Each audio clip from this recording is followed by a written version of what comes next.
Hello, everybody. Is my mic working?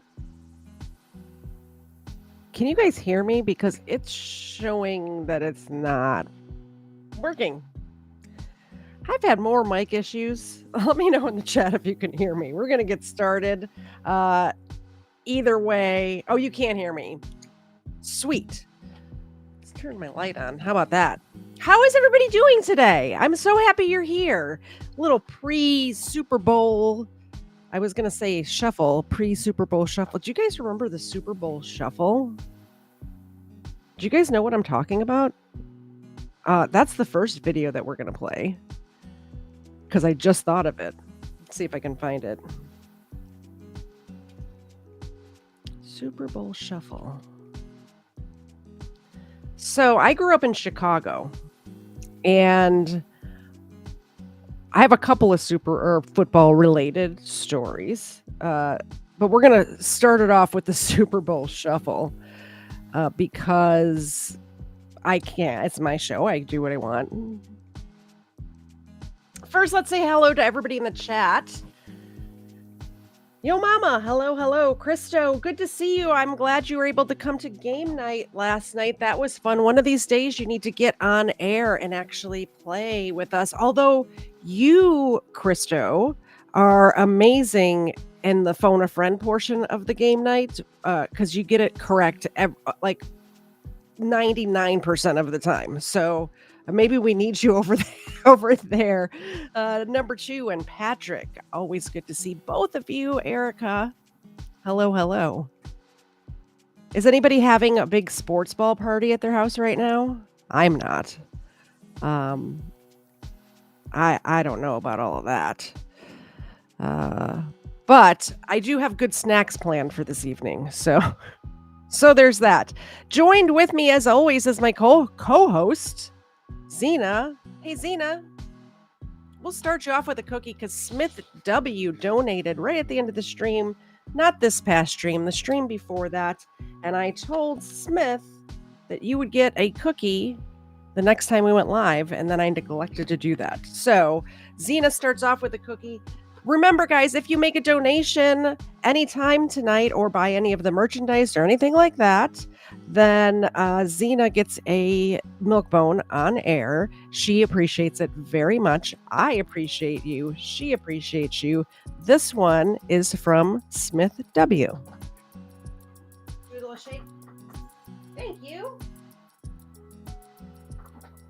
you. Thank you, Smith. So if you guys missed it last night, we did the game night and I did the drawing. Also, by the by, if you donate, you're also entered into a drawing once a month.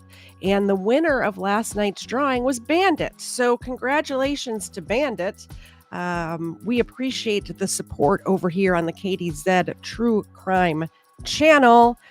We appreciate everyone's support, and I'm glad I could give back just a little tiny bit. So Bandit did win, and I'm waiting to hear from you, Bandit, to see what you would like from the kdz.com website. All right, so when I was a child, when I was a little tiny KDZ, the Chicago Bears actually were a good team, from what I know about sports ball. And they made it to the Super Bowl, and it was a big deal. It was such a big deal that the Catholic grammar school that I went to, and yes, in Chicago, they're called grammar schools, not elementary schools or whatever. So I went to a grammar school that was a Catholic grammar school, and we were allowed to not be in uniform the week before the Super Bowl.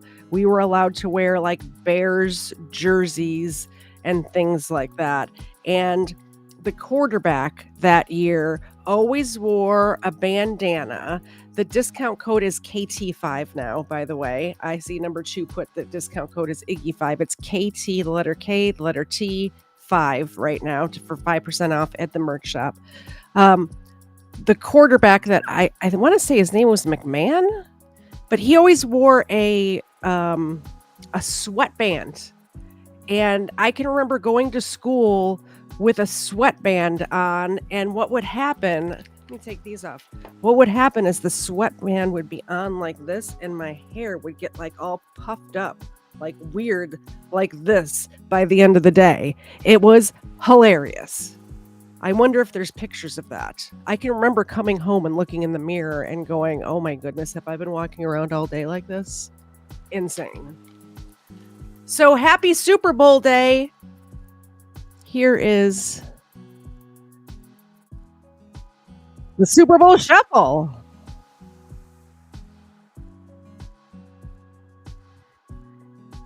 Feel free to dance along at home.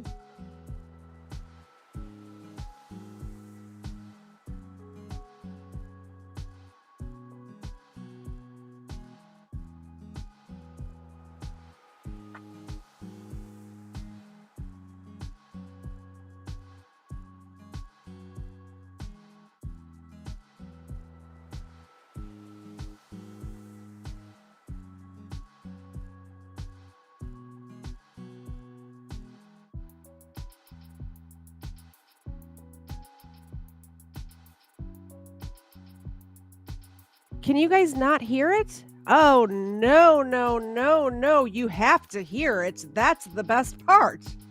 Holy cannoli. Thanks for letting me know.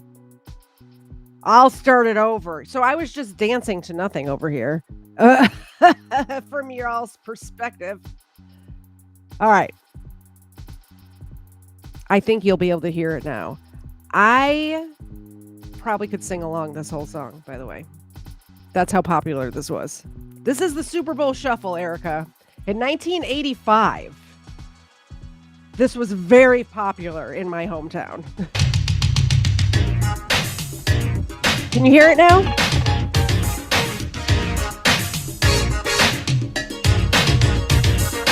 We are the Bears, shuffling crew, shuffling on down, doing it for you. We're Sound so okay? bad, we know we're good, blowing your mind like we knew we would. You know we're just strutting for fun, strutting our stuff for everyone.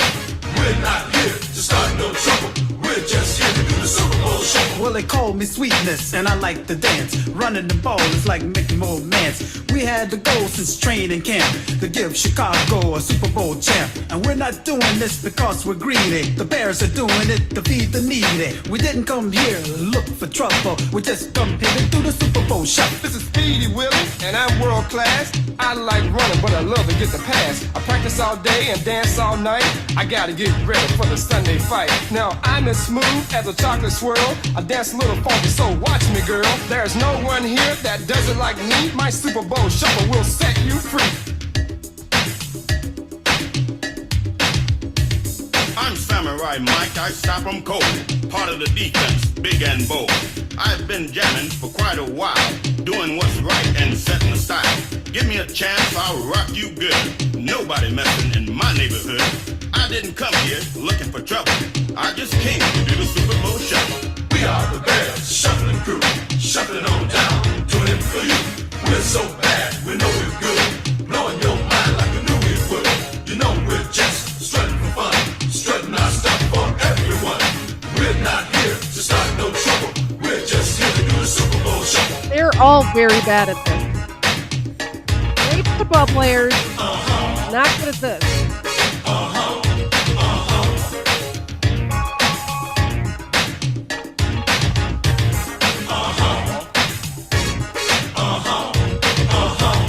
I'm the punky QB known as McMahon. When I hit the turf, I've got no plan. I just throw my body all over the field. I can't dance, but I can throw the field.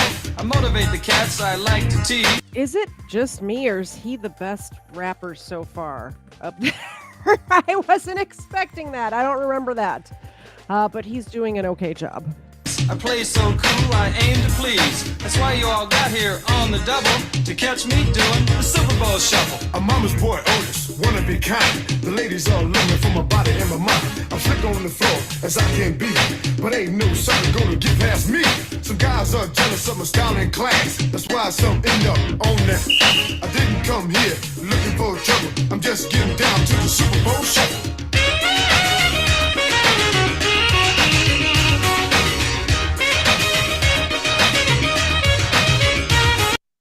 I have a spoiler alert. He's not really playing that saxophone. I hate to break y'all's hearts. They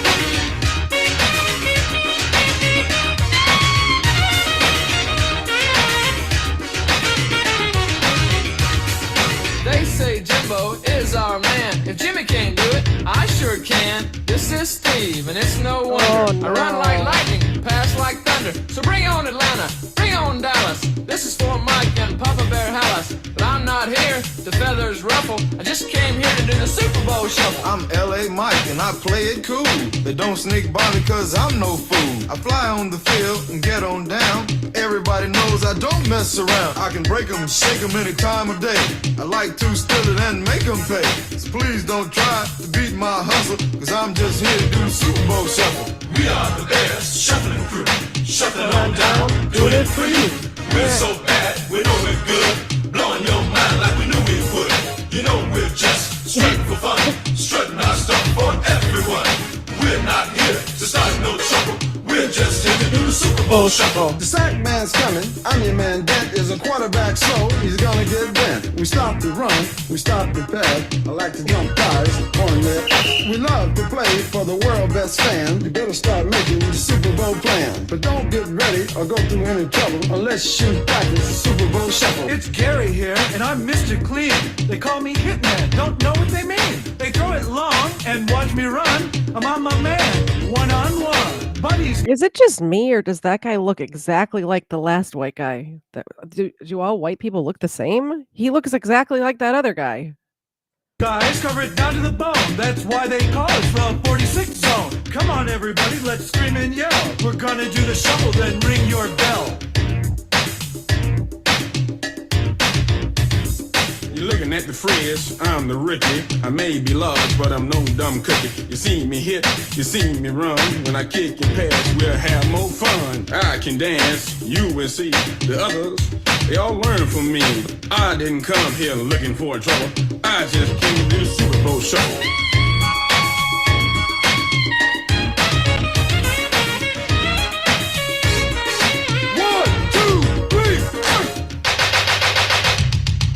We are the Bears shuffling crew, shuffling on down, doing it for you. We're so bad, we know we're good, blowing your mind like we knew we would. You know we're just strutting for fun, strutting our stuff for everyone.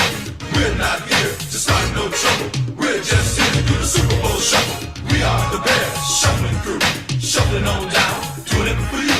We're so bad, we know we're good. So we started off with this today because that's a crime. In my opinion, that is definitely a crime. So happy Super Bowl day, everybody. I got some Super Bowl stories for you. Not necessarily Super Bowl, but a couple of football crime stories for you today. And we're going to jump right into it. I see a few more people showed up. Welcome, welcome, welcome. I was telling everybody before y'all got here that I'm from Chicago. I grew up with that. I thought it was the coolest thing. Keep in mind, they made that before they even made it to the playoffs or anything. They made that before. It wasn't like they made that after they won the Super Bowl. They made that like preseason, I want to say, or something. Like, somebody look it up. I know it was before playoffs. It may have been like complete preseason when they made that. And then they did end up winning the Super Bowl that year. And the Refrigerator Perry, who you saw in that video right there, I've actually met him. I've been to his house. I'm sure I've told stories before about me. Number two and I actually both used to work this job where we did door-to-door sales. And I met the Fridge, and he was a very nice guy. And that is, I don't know anything about sports ball, so I'm going to explain this very poorly right now. I'm not smart, and I know it, but during that Super Bowl game, Mike the Refrigerator Perry was on the defense. I'm trying to get it all straight in my head because I don't watch sports, but he was on the defense side of the game, and they put him in on offense, and he scored a touchdown, which is like unheard of, and he did it at the Super Bowl. And I remember my dad and my brothers going nuts when that happened. It was amazing. It was like, I was bringing back all these nostalgia feelings to me right now. Anyway, Jumping right into the actual crime. This is a crime show, and even though that video that we just watched was definitely a tragic, tragic crime, this one is also tragic. Toxicology report back on 3 Kansas City men found dead outside their home. Have you guys heard of this one?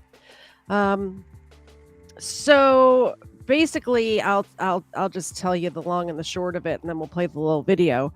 But these 5 guys were all hanging out, watching the Kansas City Chiefs play LA, I guess? Is or somebody in California. I don't remember who they were playing. They were playing another team in the playoffs, and they all got together at this dude's house. And one of the dudes, not the guy's house it is, one of the guys who was there visiting. So one guy's house it was, 4 guys were visiting. One of the guys went home early, and the guy whose house it was said, "Yeah, I'm messed up. I'm going to bed. You guys can stay and hang out or not or whatever." And then 3 days later, they found those 3 guys frozen solid to death in the guy's backyard. He was there for 3 days and did not look out his back window, which I kind of understand. I can't say I can say that, especially he worked from home, so especially during COVID and stuff, there's parts of my land that I don't see if I'm just at my house the whole time, you know? I'm trying to think.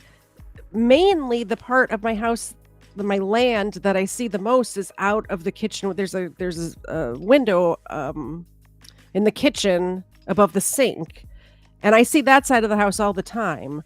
But the driveway side or even the backyard, I don't really see. There's parts of the backyard that I probably haven't seen in 6 months, honestly, to tell you the truth. So I can kind of see how this happened. But yeah, the other weird thing about this one is the guy whose house it is. All of these guys, the ones who froze to death, their family members and girlfriends and stuff were calling this guy, and he was ignoring the calls. And he says that they were contacting him on like Facebook Messenger. So he didn't see the messages. And I kind of understand that, because if you were to contact me on Facebook Messenger, I would see it eventually. However, I don't go on Facebook anymore. So maybe every 3 months or so, I check my Facebook Messenger, and I'll have like a bunch of people tag me and stuff and whatever. I should really just delete that account. I never use it. But the fact that the family members were trying to contact him, it wasn't until one of the girlfriends went to this guy's house and started poking around his house. The girlfriend found one of the guys was on the back deck, frozen to death, like sitting in a chair, and the other 2 were like out in the yard, frozen to death. And they were both laying down, the ones out in the yard, and it had snowed, so they were covered in snow. So that way, I mean, I guess you wouldn't see them that way either, so. Northland. Tonight we're continue to follow breaking news here at 5 as we learn more about the deaths of 3 men found in the backyard of a Northland home. I'm John Holt. And I'm Christelle Bell. The toxicology report is in police hands tonight. Fox 4's Malik Jackson joins us now live from KCPD headquarters. Malik, what are you learning about that report that's out? I'm going to pause it really quick. I want to ask you, so the story that I just told you, we're about to hear about the toxicology report. Don't answer if you already know. What do you think they had in their system? What sort of, number 2 says drugs. Yes, obviously drugs. And alcohol, I would assume a lot of alcohol. But if you had to guess what drug was in their system, what would you guess? Because I had an inkling before I saw this report, and I was not correct. So I'll give it 10 seconds. We have a little bit of a chat delay. And while you guys are answering, I'm going to pull up Rumble and see if any good I'm folks John are. Holt. And Oh, I'm lots Christelle of Bell. people The over there. toxicology report. Holy cow, people over there on Rumble. I'm so sorry, Rumble people. I was totally ignoring you. Smith W made a donation over there as well. Erica's over there. Erica's everywhere. We will give Xena a milk bone after this story, Smith. Okay, so people are saying heroin, fentanyl is a good guess. Coke or meth, Major Victory says. Heroin does make you sleepy. A lot of people, I thought heroin or fentanyl. I thought some sort of opiate is what I thought initially. A lot of people OD on heroin and opiates in general. Mike Burong says bath salts. They would have eaten each other's faces if it was bath salts. Um, a lot of people, and here's the reason I thought this is because I thought they were all high school friends and they were getting back together, and I thought if they used drugs back in the day and they got together and thought, "Hey, wouldn't it be fun to use drugs again?" Um, what happens with opiates, I know from experience, of people I know and myself as well, but what happens is you build up a tolerance to opiates, and if you don't use for a long time and then you use again, in your brain, you think, "I need this much to get high," when in reality, you only need this much to get high, and now, even though you could do this much before, you can't do that much anymore because 'cause it'll kill you now, which is why you see a lot of times people getting out of rehab or something like that, and then relapsing and dying the first time they use after they relapse is because they do too much. It's too much. Um, all right. Here's the answer. There's a couple people who did get it correct. John and Christelle, we have confirmed with multiple sources that the families of Clayton McGinney, Ricky Johnson, and David Harrington were notified earlier this afternoon by detectives that the toxicology report is complete. Now, it is important to note that these reports are very detailed, so what has been given to these families is preliminary. But what we do know is that there were several substances found to be in these men's bodies, including the presence of cocaine. Now, let's take a step back here because we were given a timeline Cocaine. about 6 to 8 weeks as to when we would get these results back. We haven't even passed the 4th week mark just yet. Moving forward, this will allow KCPD to finish their investigation and pass this case off to prosecutors. It's crucial that we know that this comes one day after these families, in fact, met with the prosecuting attorney there in Platte County. After that meeting concluded, these families said that they were satisfied, and one day later, here we are with these reports. We reached out to KCPD. They had little to say about this development, but they did confirm that they have been in contact with these men's families. Now, there is an important person when we talk about next steps, and that is Jordan Willis, the man who lived inside of this home. Yesterday, we reported that he checked into rehab, and now we have these toxicology reports detailing what may have happened to his 3 friends. We also do know from a source that they have determined a cause of death, but they have not released that just yet. We reached out to Jordan Willis's attorney, and at this time, we have not heard back. John, Christelle. Malik, you mentioned. I'd just like to say I hate Malik's voice. He has such a fake newscaster voice, and it's driving me crazy. Originally, we were thinking 6 to 8 weeks on this toxicology report, which is pretty typical. All of a sudden, it shows up. Any indication as to why? Was it expedited for some reason?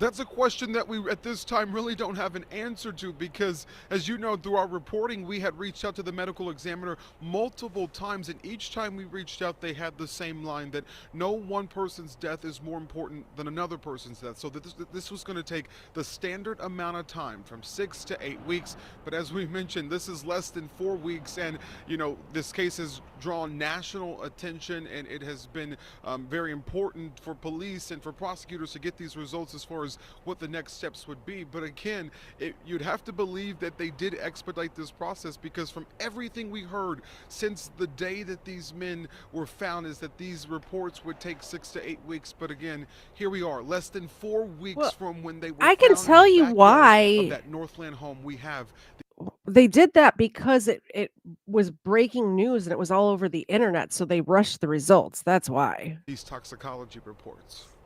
All right, Malik Jackson live at KCPD headquarters tonight. Malik, thanks. Thanks, Malik. Thank you, Malik. Let me put this one up here too. I just pulled this up. I wanted to see if there was an update, and it looks like this was from 1 day ago. It says police have just said, I can talk today. Police have said foul play isn't suspected in the deaths of 3 Chiefs fans that's caused some disappointment. I just don't know. Man, we all grew up playing sports, so it's kind of like a dream come true. What is playing right A now? song from the 2000s has become one of the anthems. Sorry. Okay. I just don't know how they've made that determination, said Tony Kage, an attorney representing Clayton McGeeney's mother and fiance. A lawyer representing the family of one of 3 Kansas City Chiefs fans found dead in their friend's backyard is addressing the response some have had to police saying there's no evidence of foul play. I just don't know how they've made that determination. Tony Kage, an attorney representing Clayton McGeeney's mother and fiance, told Fox News Digital. Clearly, there's an ongoing investigation. From the beginning, police have said and continue to reiterate that there's no evidence or indication of foul play in regards to their mysterious deaths. However, grieving family members have also expressed frustration at the lack of answers. Kage told Fox News Digital that there has been disappointment over how police have publicly handled the case, although he clarified that his clients are supportive of police. In response to his comments, KCPD Captain Jake Burchina told the outlet that he was sorry for Mr. Kage's disappointment and that the department aims to provide the most factual and transparent information to the public in any investigation. On Friday, a police spokesperson told People that the case remained an ongoing investigation. Kage did not immediately respond to People's request for comment. This is Clayton McGeeney's, one of the gentlemen who was found in the backyard. It's been 1 month since McGeeney, David Harrington, and Ricky Johnson were found dead outside their I want to make sure. I see the chat moving, and I want to make sure that my mic is on and stuff.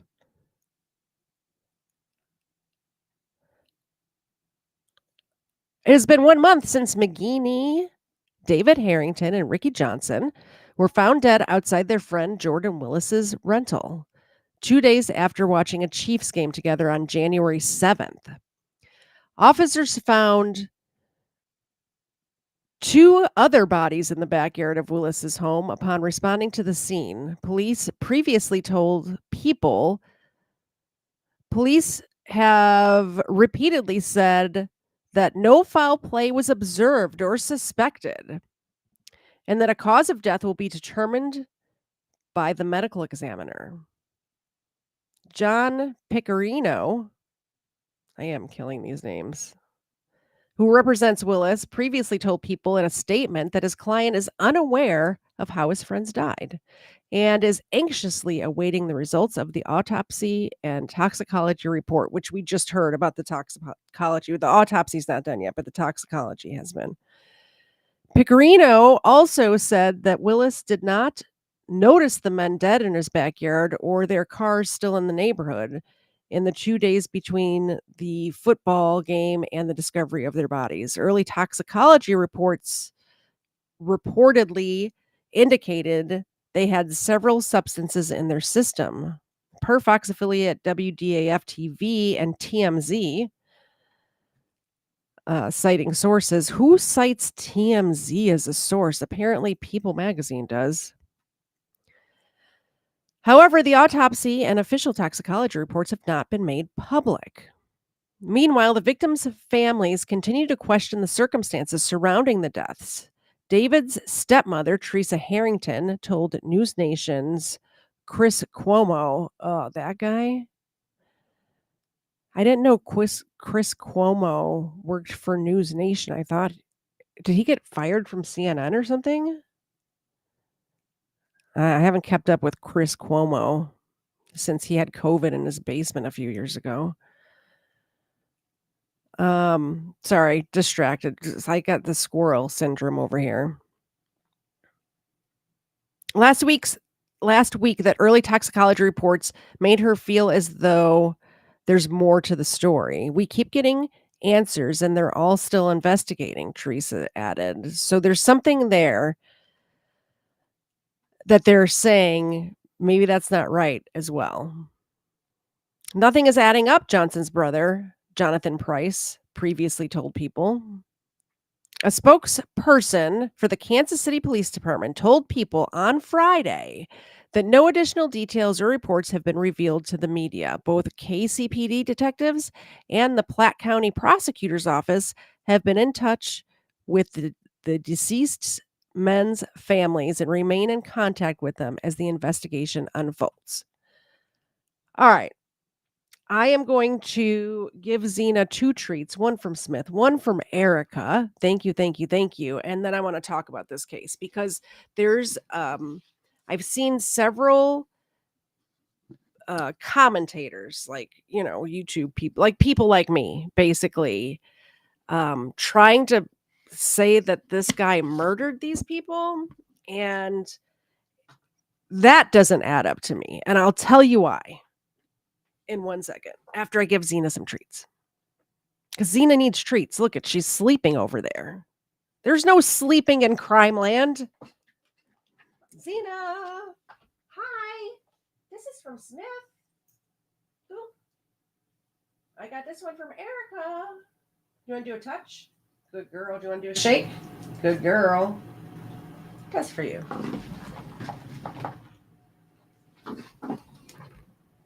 That's so weird. Oh, I know what's happening.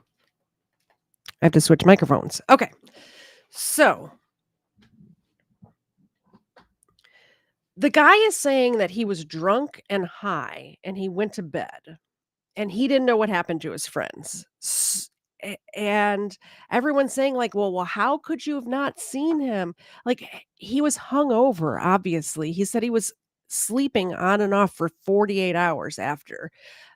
Once you get old and you don't drink or do drugs that much anymore and you end up doing that, you could be out for days. I know from experience, not I haven't done drugs, obviously. Well, I would guess that's not obvious. I'm telling you, I haven't done drugs. But what I'm saying is I've gotten way too drunk as an old person to where when I was a kid, I could bounce back. I could go to work the next day. I was fine. But now, if I have more than like 3 drinks, like I just can't do it anymore. So I'm thinking what happened is they weren't used to partying and they used to party together in high school and they ended up partying too hard and the 3 guys were hot because they were on drugs, so they went outside to either smoke cigars or, they might have smoked cigarettes, I don't know, but they went outside to smoke or something and ended up passing out. Or it could have been where they had locked themselves out of the house by accident because Jude, homeowner Jude or not homeowner, he was renting, but Jude, whose house it was, went to bed. He said he had passed out completely. Also, there's blinds on those windows, and the way the backyard is like the upstairs windows, you wouldn't be able to see down because there's like a cover over the back patio, so you wouldn't be able to see down there. And the the there's sliding glass doors, but they're around a corner. So from the kitchen, there's a window there, but if the blinds were down, you wouldn't see out, right? And you would have to go like around the corner. So if you were not going out into the backyard for any reason, there'd be no reason to even be over there in that room. Also, Jude had 2 dogs, but the dogs were at his dad's house. And everyone's like, oh, well, isn't that convenient? Why were the dogs at his dad's house? But when I'm having a big party here, I could see having my dog somewhere else. So he was having a party, and maybe one of the guys didn't like dogs or was afraid of dogs or something like that. They were pit bulls. So if one of his friends has a fear of pit bulls, I could see him dropping his dogs off at his dad's house for a few days. Like, my dogs go places and do things all the time. So anyway, that's that story. What do you guys think of it? Let me know in the chat. Thank you so much again to Erica and Smith for the super chats. Zena appreciates it. Look at her showing you guys her butt. Zena, I've said this before. It's not that kind of show. Turn around. Zena, turn around. Get in your spot. What are you doing? Silly girl. Come here. Right here.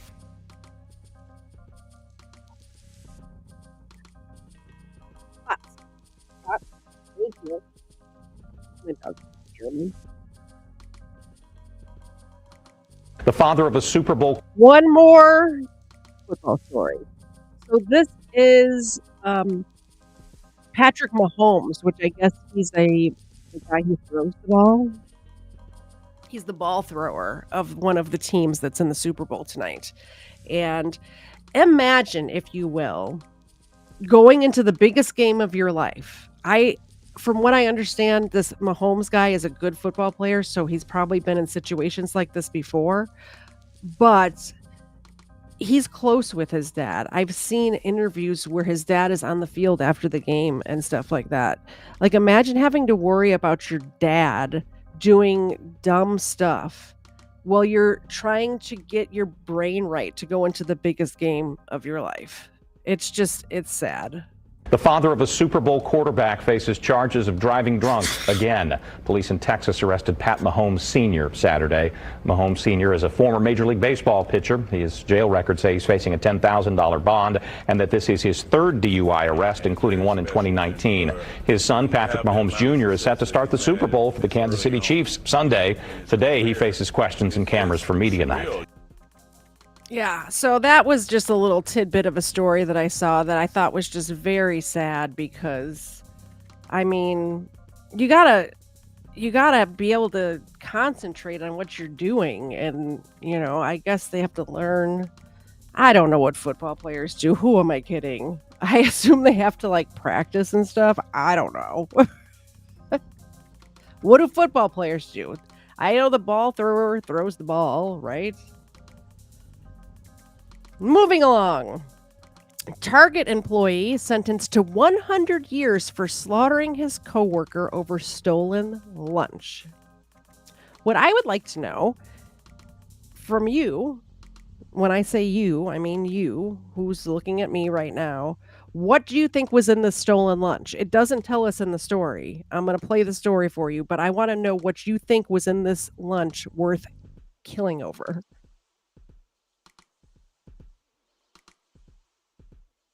And we have an ad. Perfect. An unskippable ad. Love it. I love it. If I were to guess, it has to be like a Lunchable or something like that, because when I was a kid, I mean, we couldn't afford Lunchables. So if I had a Lunchable on my lunch, yeah, they're worth killing over. 2 unskippable ads. Perfect. Doobie lunch. 3 doobie lunch. An expensive steak. They were Target employees. I'm not sure Target employees are bringing steaks to. End this board, by the way. Are you kidding me? This that we just sat through the ads for doesn't have anything to do with the story. It doesn't. This is not the story. This is a different video. End this bar, by the way.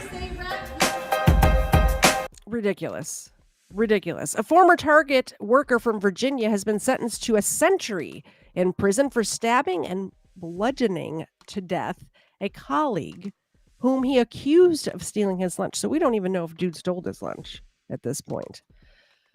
During his sentencing Tuesday, 25-year-old Bazin Burhi threatened to kill or hurt more people unless he was given the harshest punishment possible.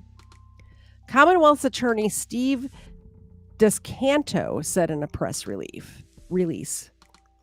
A Fairfax County judge handed Burhi a 100-year prison term with 30 years suspended. So he will spend the next 70 years behind bars. Burhi from Alexandria was working at the Bailey's Crossroads Target in April of 2021. He ambushed 58-year-old store janitor Herman Levia. Yeah, we're going with that. And killed him with knives and a hammer. Burhi was charged with first-degree murder in the savage slaying, which he claimed triggered by Levia stealing his food from the office fridge on April 14th. Yee, there he is. The disgruntled Target worker says he was upset by the alleged theft and spent the next few days plotting his homicidal revenge. So he planned this out. He planned it out. Dude stole my lunch. I am going to bludgeon him with a hammer. That seems fair. The next day, Burhi brought a hammer and a pair of knives. He bought a hammer and a pair of knives while leaving his shift at Target. He was told, and he told detectives he spent the following day training for murder, according to the press release. On the third day, April 17th, Burhi arrived at the Target employee parking lot and lay in wait for Levia. When the unsuspecting janitor showed up to work, Burhi charged him with his arsenal of weapons, stabbing him and beating him before running away. A short time later, Burhi returned to the parking lot and surrendered himself to the police who were investigating the crime. Burhi immediately confessed to Levia's killing and pled guilty to first-degree murder in October of 2023. Mr. Levia's unnecessary and tragic death leaves behind a grieving family and community, one that will never be the same after such a senseless act of violence, Descanto said. In this case, because of the unique and self-proclaimed danger of the defendant continues to pose to the community. Today's sentence was a necessary outcome for maintaining public safety. There's the janitor here. That's just horrible. This is going to shock you guys. Levia was a native of El Salvador who lived in Falls Church, Virginia, with his partner Esperanza and his two sons, according to his online obituary, which praised him as an extraordinary hard worker, prominent figure to his family, who was beloved and for his beloved sense of humor. He was an exemplary figure and beacon of light in your moment of darkness, said son Jesse Levia. He wrote in his description in his GoFundMe campaign. So what was in the lunch, guys? Snack packs? Definitely snack packs. I bet there was a fruit roll-up in there. All right, so this is old, but I needed to show you guys this. So I was speaking to a friend fan. And this person was telling me how much they loved Nancy Grace. And I said, I can't stand Nancy Grace. Oh, I hate her. I hate Nancy Grace. And she said, why do you hate Nancy Grace? And there's several examples come to mind, but this is the big one. This is the big reason why I hate Nancy Grace. This is Elizabeth Smart. And Elizabeth Smart during this clip is like 19 or 20. Now, quick little TLDR, Elizabeth Smart was kidnapped when she was 14 or 15 and held captive for a year and then ended up getting away. Elizabeth Smart, as an adult, is trying to pass laws to prevent this from happening to other children and people in general. So she goes on to Nancy Grace's stupid Nancy Grace. Oh, here. Nancy Grace's show to try to shed light on these bills that she's lobbying for to help victims of crimes. And Nancy Grace gaslights her, treats her as if she's an idiot. This is a victim A, and this is somebody who's not there to talk about anything but these bills trying to help other victims. If you do not hate Nancy Grace now, you will in 2 minutes and 42 seconds. I promise you. Just the gaslighting involved in this is just, I don't even have words for it. Elizabeth, I remember when you first went missing and literally hundreds of people were out looking for you. Now we know you were being held captive not very far away from your home at all. Did you ever hear people calling out your name trying to find you? There was one time. At that moment, did you want to scream out, "Here I am, help me"? I mean, of course, who wouldn't? Look at how young Elizabeth Smart is in this. Do you see? She's like just out of high school and she's trying to help other victims after what she went through as a teenager. And she's not there to talk about this. And even like this whole news station set her up because you can see the chyron at the bottom of the screen. Like, just pay attention to all these little clues in here. They just totally used this person, this victim, this child, used her. Sorry, I'll stop. I'm gonna let it play. How, at that moment, when you knew people were looking for you, your parents were there, they were trying to find you, how did that make you feel? You know, I didn't know how big it was, and it was good to know people were looking for me, but I felt so far away, you know, it didn't really connect at that time, and yeah, you know, and I think that.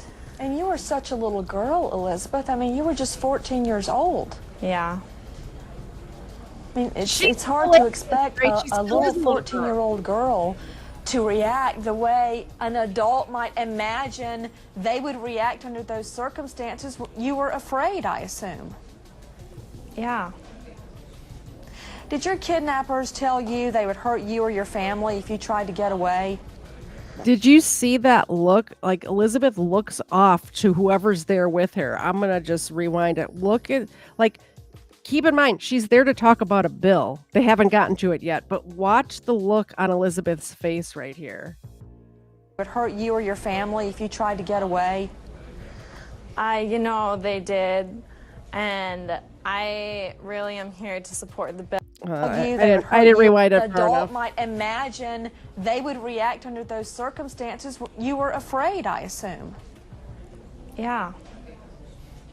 Did your kidnappers tell you they would hurt you or your family if you tried to get away? You know, they did, and I really am here to support the bill and not to go into what happened to me, what is in my past, because I'm not here to give an interview on that. I'm here to help push this bill through. And I want you to push the bill through, and I want people to hear your voice. When we take a look back, there is a shot of Elizabeth Smart, and here she is 4 years later, and frankly, it's a miracle that she was ever found. You know, a lot of people have seen shots of you wearing a burqa. How did you see out of that thing?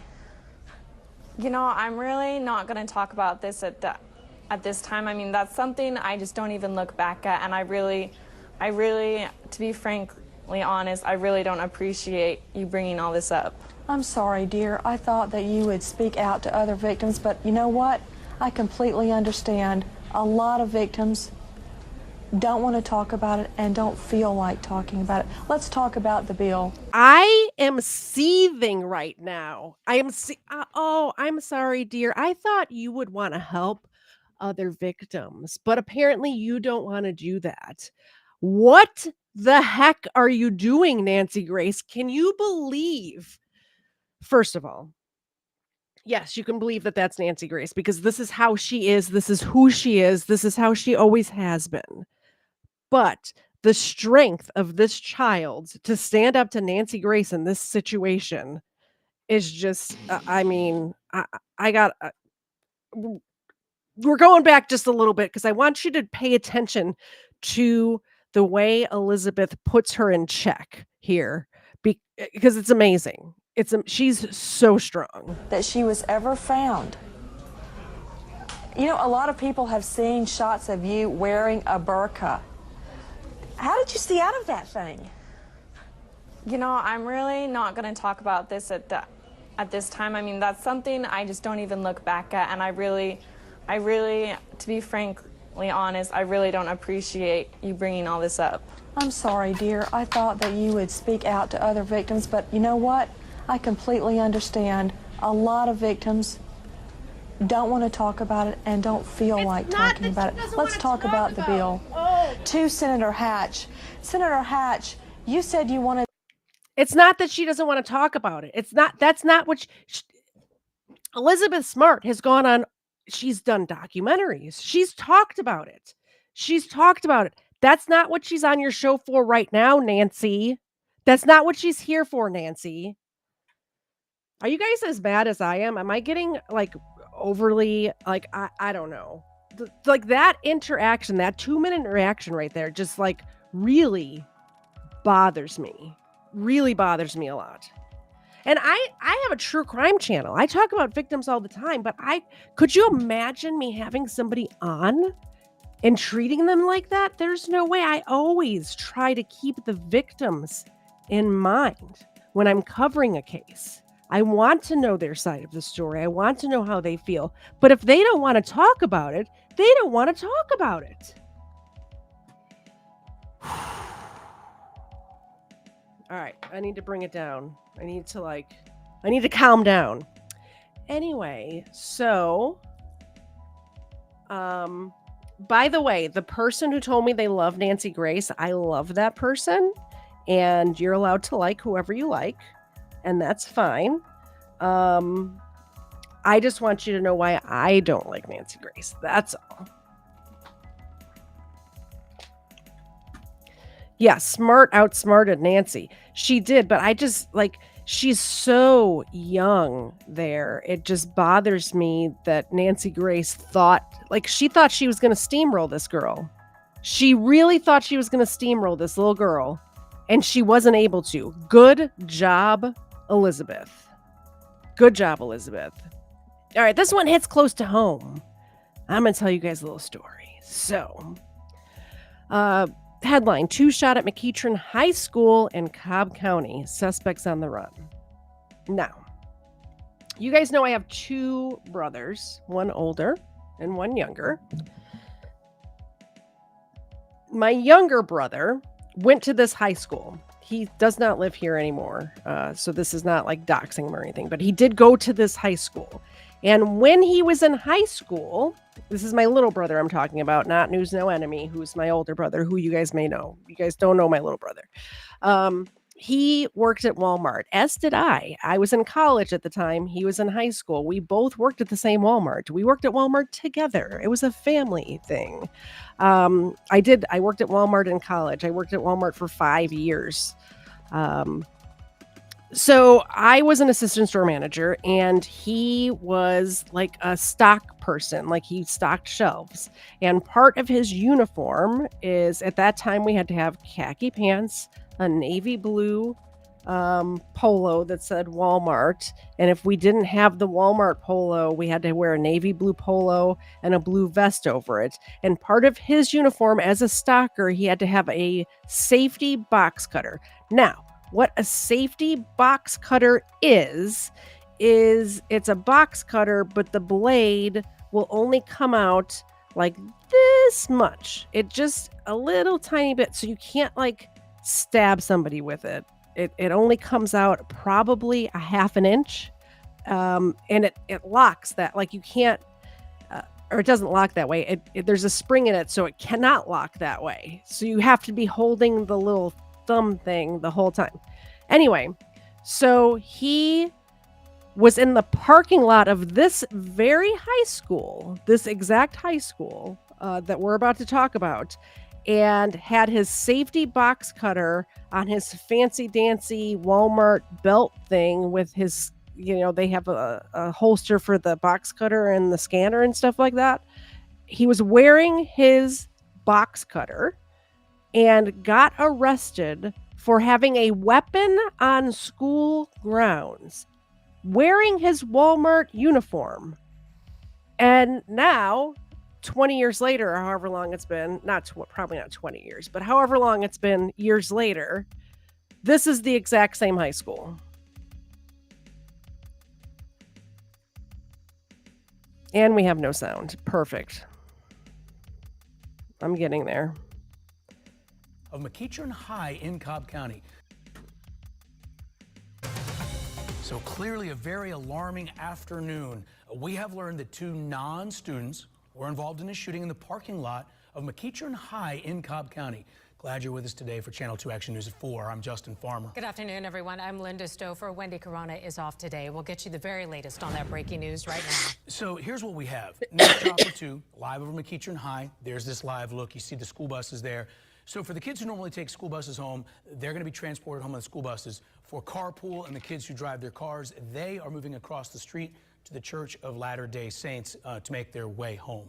But to catch you up on the details, about 1:47 this afternoon, 2 people shot in the parking lot, McEachern High on New Macklin Road. This is just north of Powder Springs, okay? New Macklin runs largely north and south. Tonight, we have live Team 2 coverage, and we begin with Channel 2 Cobb County Bureau Chief Michelle Newell.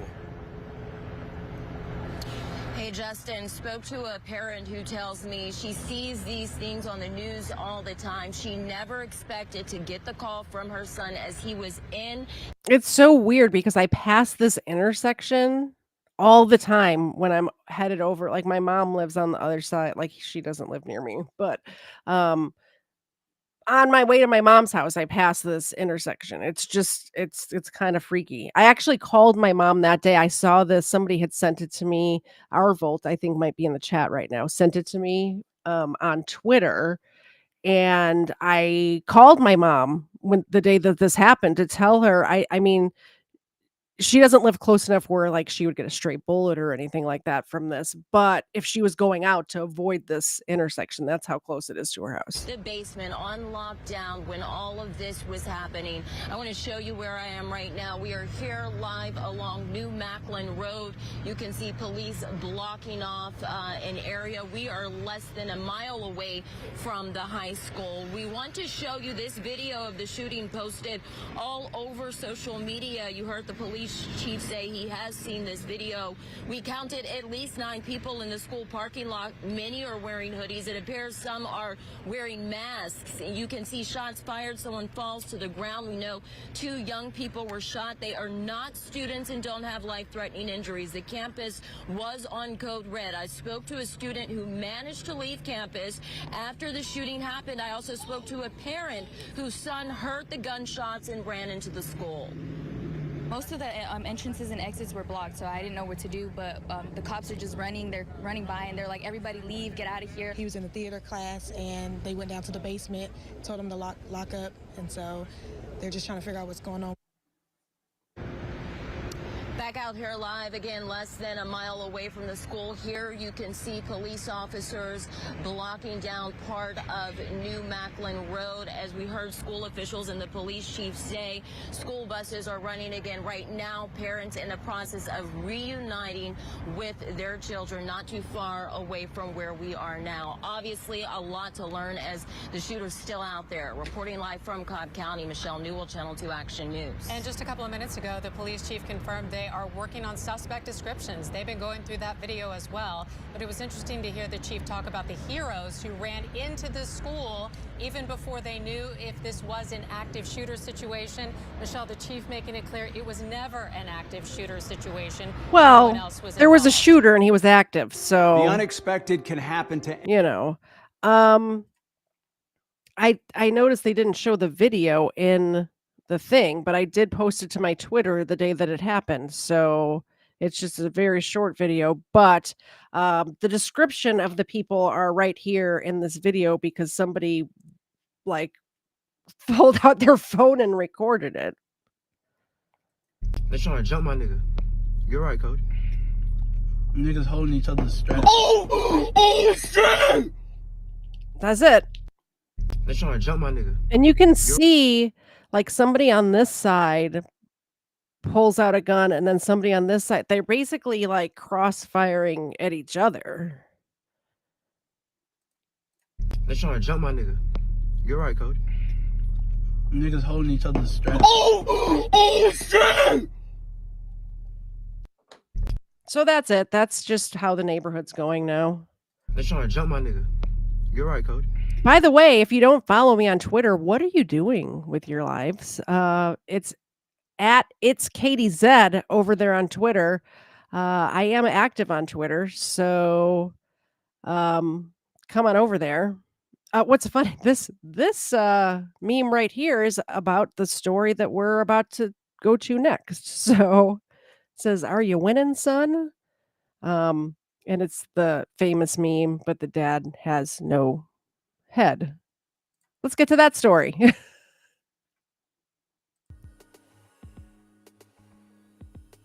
More people over there on Rumble. Hello, hello, hello, Rumble people. I'm also live on Twitch, D Live, my second YouTube channel, Odyssey.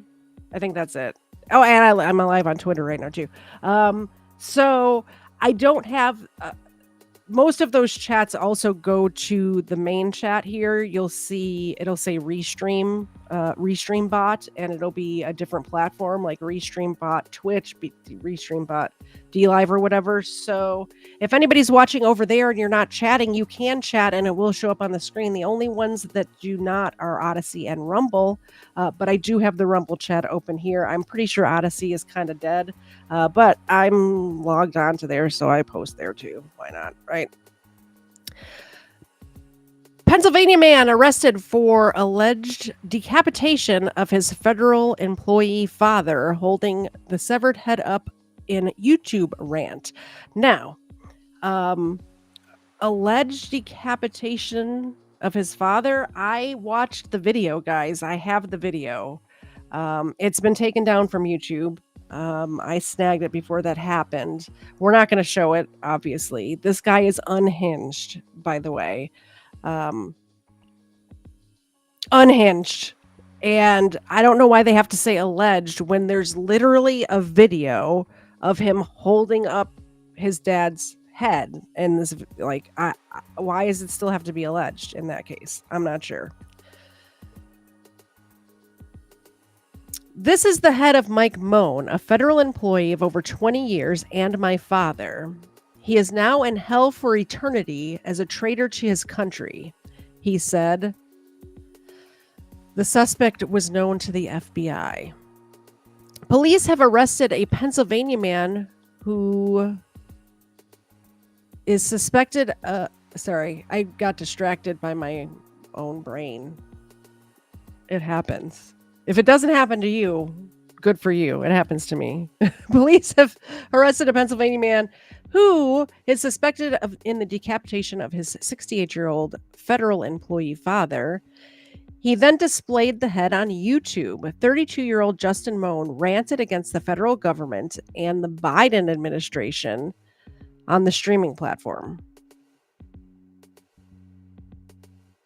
Moan reportedly beheaded his father, Michael, at their home in Levittown, Pennsylvania, and claimed in the video that people saw him as the Messiah and wanted him to be president, according to the Daily Mail, according to Katie Z, because I watched the video and he did say that. He also encouraged people who were living with federal employees to murder them, blaming the government for their woke mobs and illegal immigrants that he alleged were destroying the U.S. While ranting against globalists and communists in the 14-minute video, Moan held up his father's head and stated, "Violence is the only solution to the federal government's treason." Moan claimed the economy was near destruction and Americans could no longer afford the American dream. He offered $1 million to anyone who could kill the FBI Director Christopher Wray, Attorney General Merrick Garland, and former Attorney General Bill Barr, claiming there was a globalist and communist plot against the United States. Moan added, "If you are a federal employee and are listening to this message, now is your last chance to resign." Which is funny he says that because in the sentence before that, or in the paragraph before that, he says that he wants somebody to murder the former General Attorney Bill Barr. But now he's saying, like, the whole thing was just completely cuckoo. Like, really nutso. I see you might be wrong. We will get to Xena after this story. Thank you very much, by the way.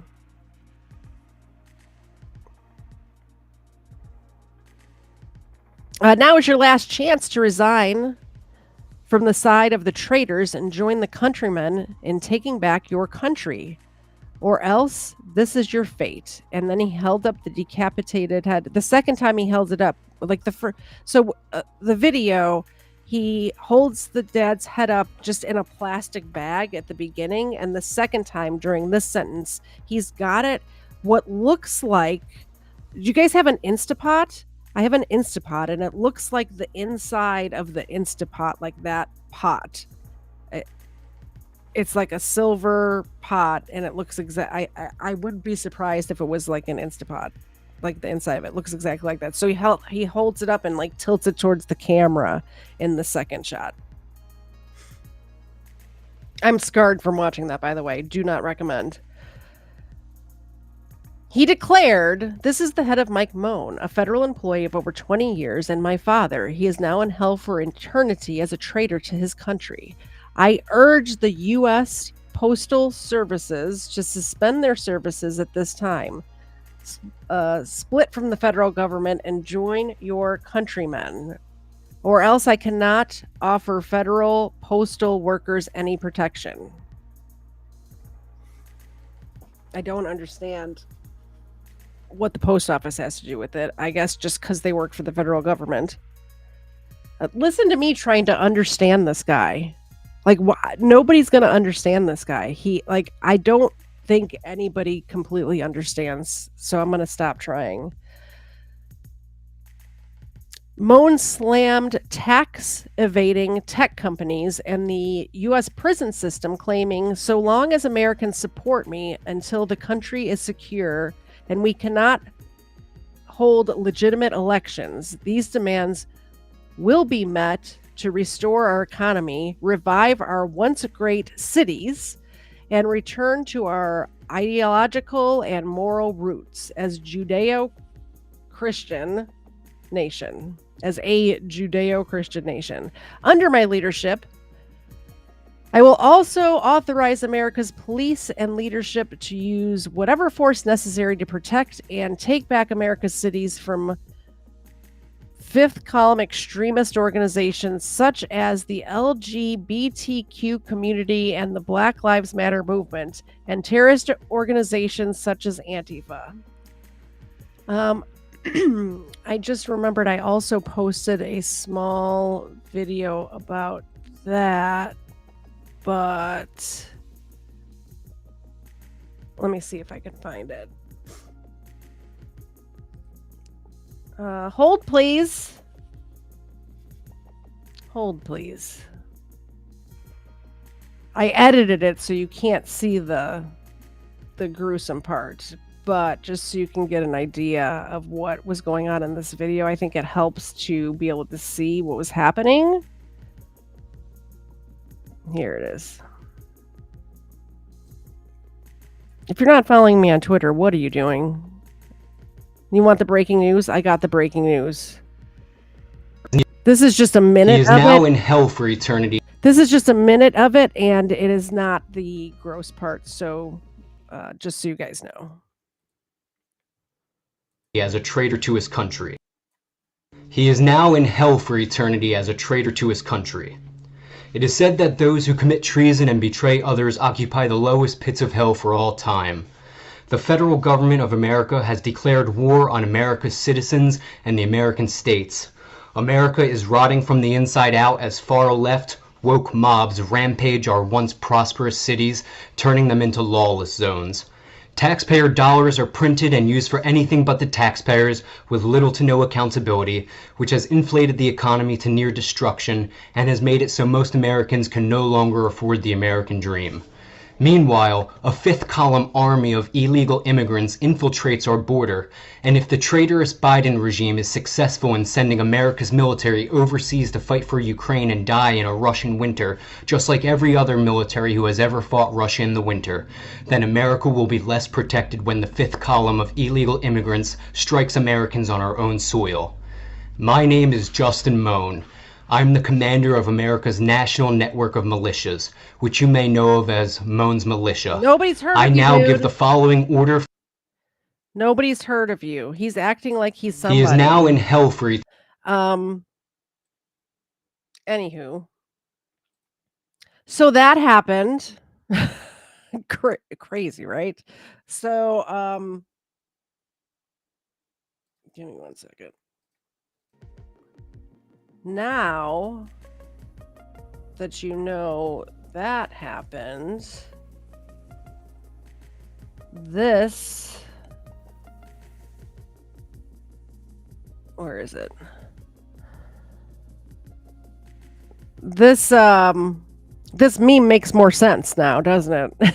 Right? You winning, son? No, he's a loser. He's losing for sure. Definitely losing.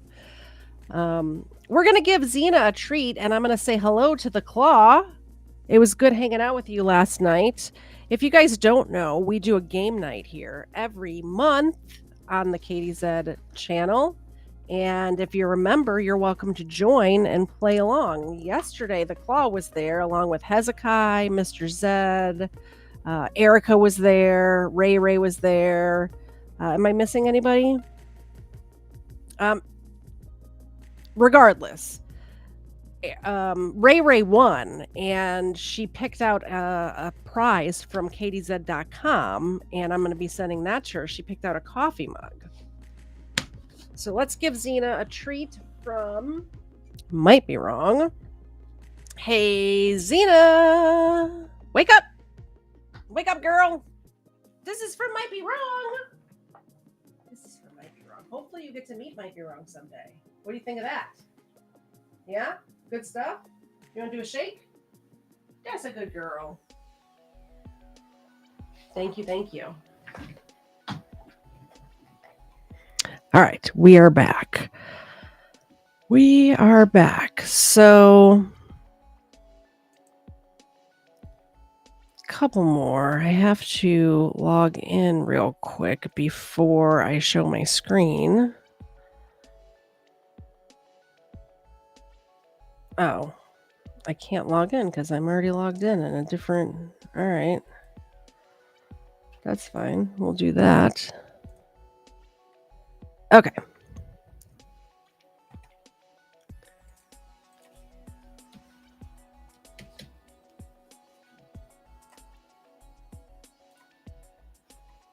Thanks for hanging out with us.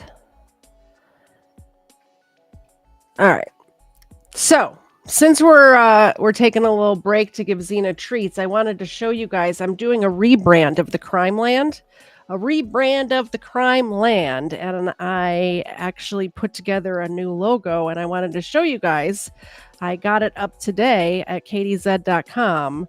What do you guys think of the new logo? You like it? That's it. I like it. Obviously, I like it. Because I'm the one that made it. I'm the one that made it. Tell me if you like this one or the old one better. Let me grab the old one.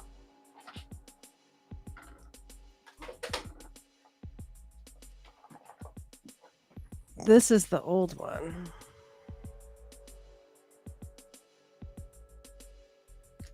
So that's the old one. And then that's the new one. I wanted to keep the color consistency so it goes across all of my shows. So I wanted to add that, my signature color, obviously. And I'm going to do that for Friday Night Crime as well. But these, the Crimeland stuff like this, it's still up there on KDZ.com, but it is going away. So if you want something with this logo on it, I assume when I become rich and famous, that'll become a collector's item. Obviously, that's going to happen, right? Right. So if you do like that, go ahead and get your stuff now. Because it's in the next week, that's going to go away. It's going to be replaced with all of the new Crimeland stuff. I also wanted to do the splatter in the background instead of the swipes. Like this has 2 different swipes, and I changed it to have the splatter, and like the only swipe is the Crimeland with the blue. Yeah, Bloodland, exactly. But you can get all of the KDZ merchandise and also Stephen Ignoramus merchandise over there at KDZ.com. There is the coffee mugs. There is hats.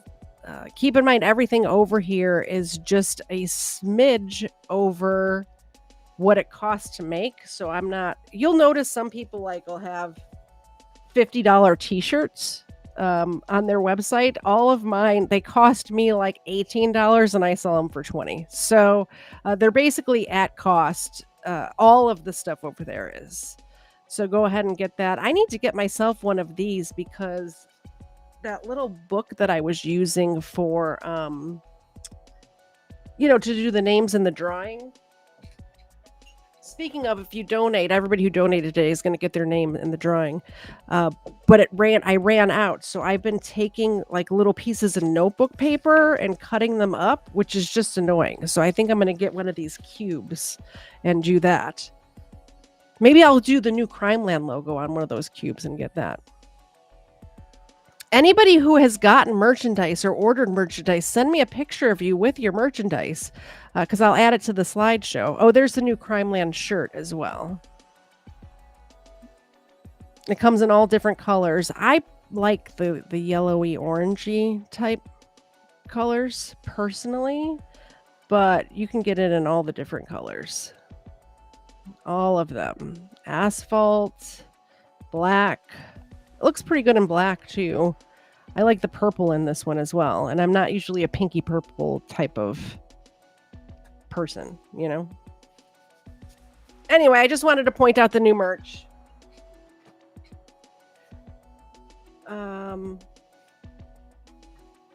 Get yours today.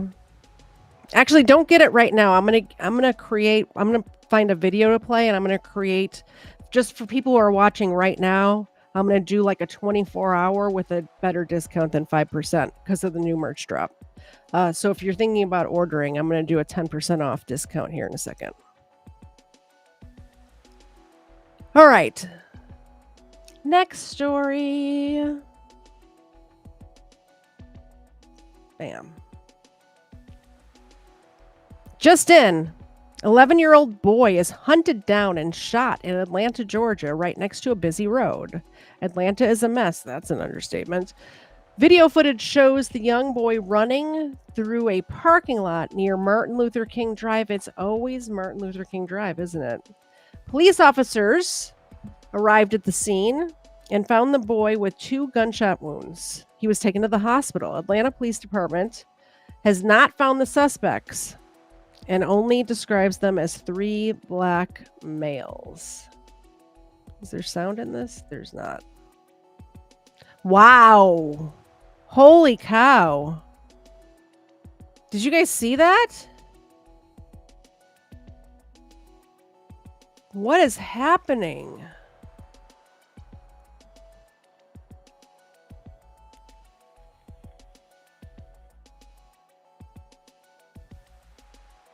Wow. So that's the world we're living in. That's fun.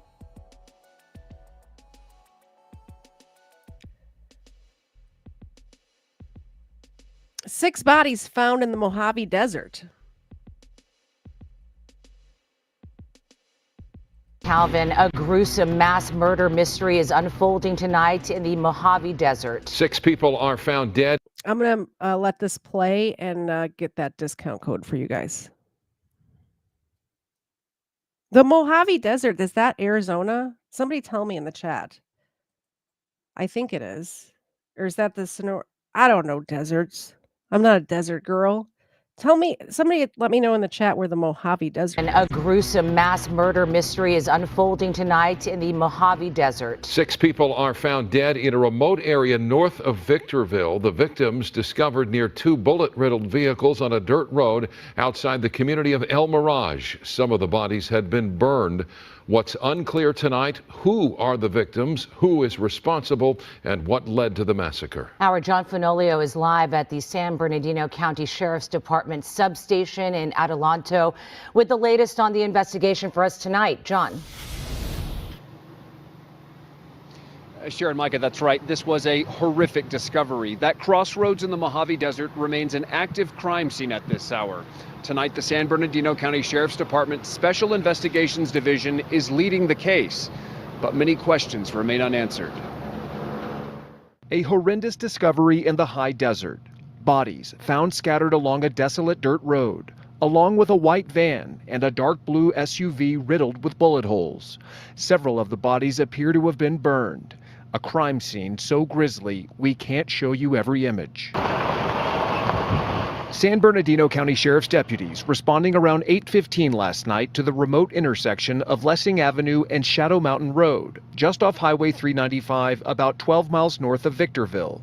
The call coming in only as a welfare check. This is a very remote desert area, and for that reason, CHP Aviation Division accompanied us to the call and were able to help us in locating the scene. By dawn, investigators located another body hundreds of feet away. So we have a total of 6 at this point. 6 bodies in the middle of the desert, dozens of evidence markers dotting what are believed to be shell casings. But so far, detectives aren't saying much. We have not confirmed the sex or the age of any of the decedents at this point, so that information will come out as we continue the investigation, as well as the cause and manner of death. I mean, it's imperative to find out who these people are because there could be additional people in danger. Bobby Jacone is a retired FBI special agent. He says while investigators are still piecing the case together, it appears the level of violence speaks to a broader criminal network. Well, certainly by looking at the number of people involved and the way and how gruesome they were not only killed but then set on fire, you know, this has some of the earmarks of kind of a gangland style slaying. It could be gang related, it could be cartel related. It's going to be heartbreaking no matter what the situation is, what they discover out there as far as the circumstances surrounding it. Just a grisly scene. Right now, sheriff's investigators are not releasing many details. So far, no information about a suspect description. So far, nothing about a motive. It's also unclear how long the people may have been dead before deputies made that gruesome discovery. The sheriff's department says it may release more details sometime tomorrow morning. We're live in Adelanto. I'm John Fenolio, sending it back to you in the studio. John, thank you. All right, so that was the Mojave Desert is in California, I'm being told. Calvin, a gruesome mass murder mystery is unfolding tonight in the Mojave Desert. 6 people are found dead in a remote. Discount code Xena10, good for 24 hours starting now. I just activated it or whatever. So if you want to get anything at all, it doesn't have to be the new Crimeland stuff, but if you want to get any of the stuff, Xena10 for 10% off, and then 10% off the next 24 hours. My gift to you, because I'm excited that I'm learning how to use Canva correctly and I'm able to create things now. I think it's funny that I was listening in the background that they basically said speaks to a larger truth in like not even ironically. Not even ironically. Famed Memphis DJ Slick Rick is found decapitated. I've heard of Slick Rick. Found decapitated. There's so many decapitations. recently. There's a baby here in Atlanta that was like medically decapitated, and then we saw that guy decapitate his dad, and now this crazy. Begin tonight with breaking news at 5. The family and friends of Memphis DJ Slick Rick Buchanan are coping with the 59-year-old's unexplained death. Buchanan was found dead Wednesday inside his Berkeley home by his brother. Good evening and thank you for joining us. I'm Stephanie Skurlock. Greg is off tonight. As WREG's Mike Sirianni reports, friends are just shocked about this. I grew up going to Stage Stop, and I was in the music business for a long time, and Ricky was a fixture. Gina Moore now has only memories of DJ Slick Rick Buchanan, a popular DJ at the Stage Stop in Raleigh, who was found dead in his Berkeley home Wednesday. I had to drive by and just, see where this happened and kind of pay my respects to Ricky. Like many of Buchanan's friends, Moore is shocked by the 59-year-old's death. I've heard the gruesome details of the death, and I heard that his brother was the one that found him. All Memphis police will say is that the cause of death is undetermined and under investigation, and there are no immediate signs of foul play. But Gina Moore says she's spoken with close family friends. I'm just now getting some of the details, and I know if the family wants everybody to, kind of back off and let them recover from this, but it's so gruesome. Moore finds it tragically ironic Slick Rick survived being shot several times outside the Stage Stop in 2014, where he was a DJ. He made it through that, so we thought Ricky was pretty much invincible, but evidently not. Cliff Ballou, who hadn't seen Buchanan in years, says the Only 50 Cent is invincible. Only 50 Cent. tragedy is hard to understand. I was really surprised to hear it. He's a good guy, very good DJ. A lot of people knew him. I just hate it. In Berkeley, Mike Sirianni, WREG News Channel 3. Interesting. Begin tonight with I think maybe that's a different Slick Rick. That looks like, I don't know. It just, the name sounds familiar, so maybe it's just a popular name for people to use. I'm not sure. I'm not sure if that's the same person that I was thinking of. All right. So I told you guys that if you all were here, I was going to keep going. So let me pull up tabs. Oh, I have tabs. That's the end of those tabs. I have these tabs. Let me close that.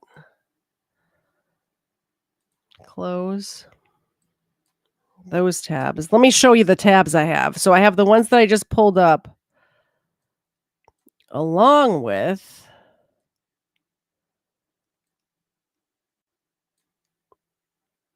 $16 tabs there, 26. There, we have plenty. We have plenty. So we will go as long as you guys want to hang out, as long as I get to watch the halftime show. That's the only caveat. I need to watch the halftime show.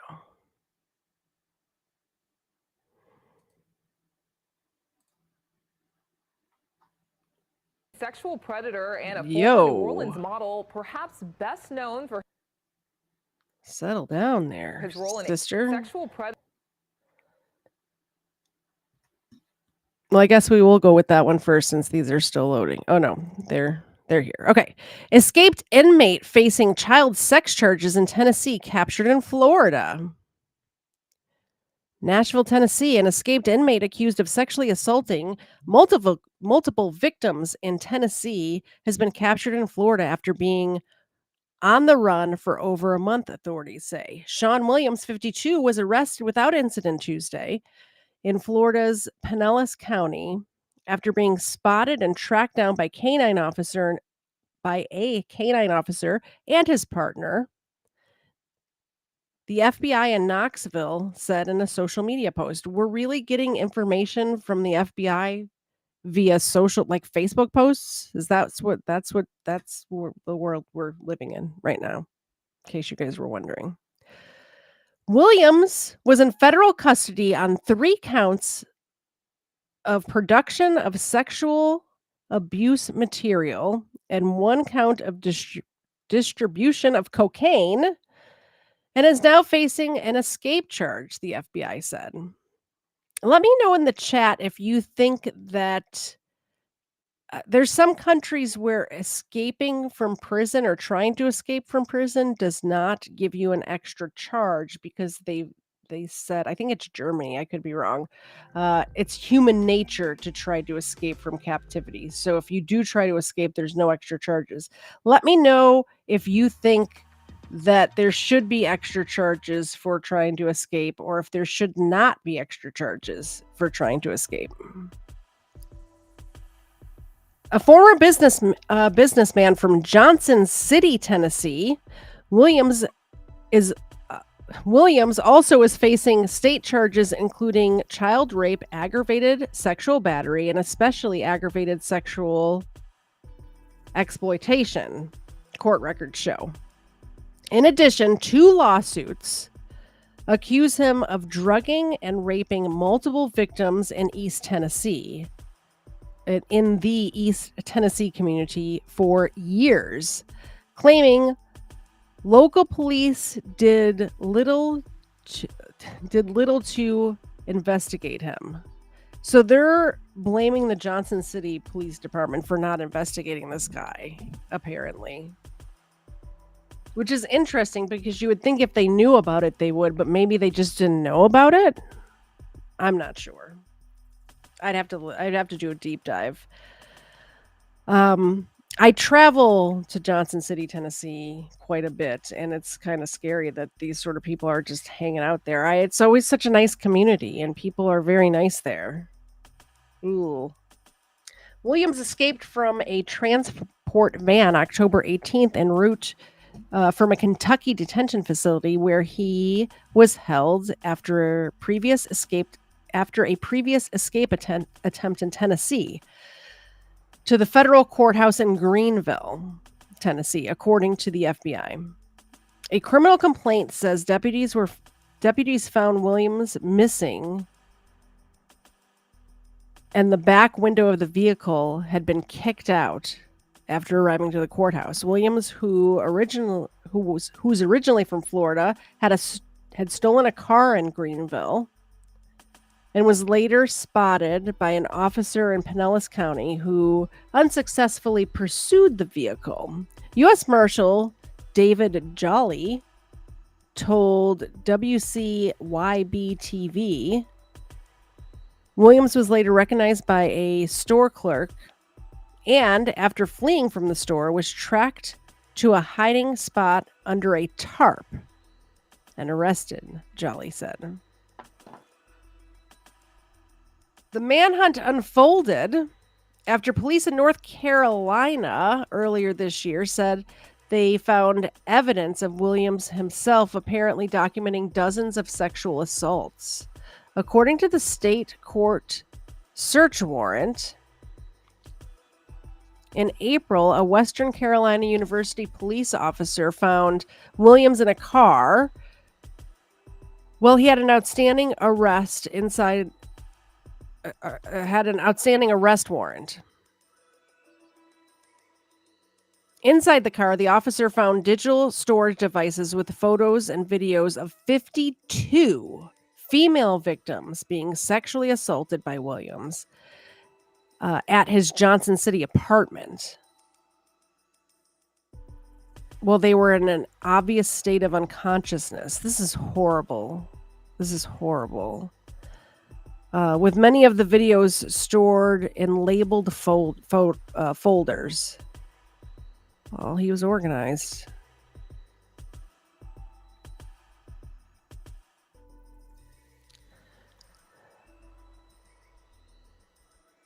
A lawyer representing Williams. Oh, I skipped a paragraph. My bad. At least half a dozen names were on the folders, consistent with the names on a list labeled raped that was found in Williams' apartment during a September 2020 search warrant, the document states. Additionally, more than 5,000 child pornography images were on the devices, the warrant states. A lawyer representing Williams in the federal case didn't immediately respond to the email. A court clerk said Williams had not appeared yet to answer the state charges and did not have an attorney on record. Additionally, at least 10 women have accused Williams in lawsuits of drugging and raping them for years before his arrest. Kateri Lynn Dahl, a former special prosecutor in East Tennessee U.S. Attorney's Office, sued the city and Johnson City police officials in June 2022 over how long they approached the allegations about Williams. So this is getting into why the city. Okay, so I was confused at first about why they were mad at Johnson City, but this is getting into why the FBI is mad at the Johnson City Police Department.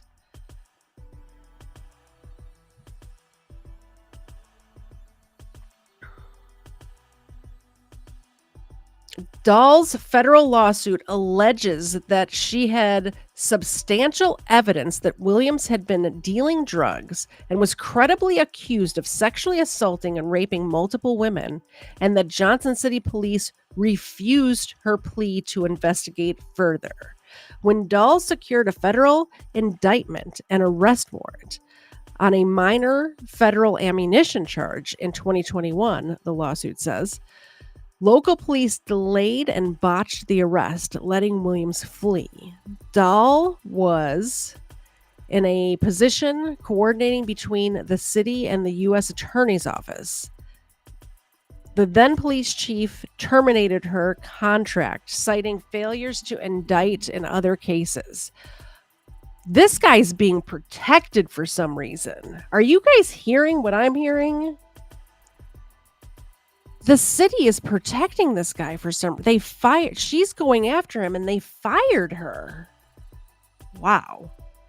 In August of 2022, court filing in an August 2022 court filing, attorneys for the city and its then police chief contended that sexual assault allegations were properly investigated, adding the chief and captain thought indicting Williams on the ammunition offense would be the most feasible option to pursue investigations into other possible allegations.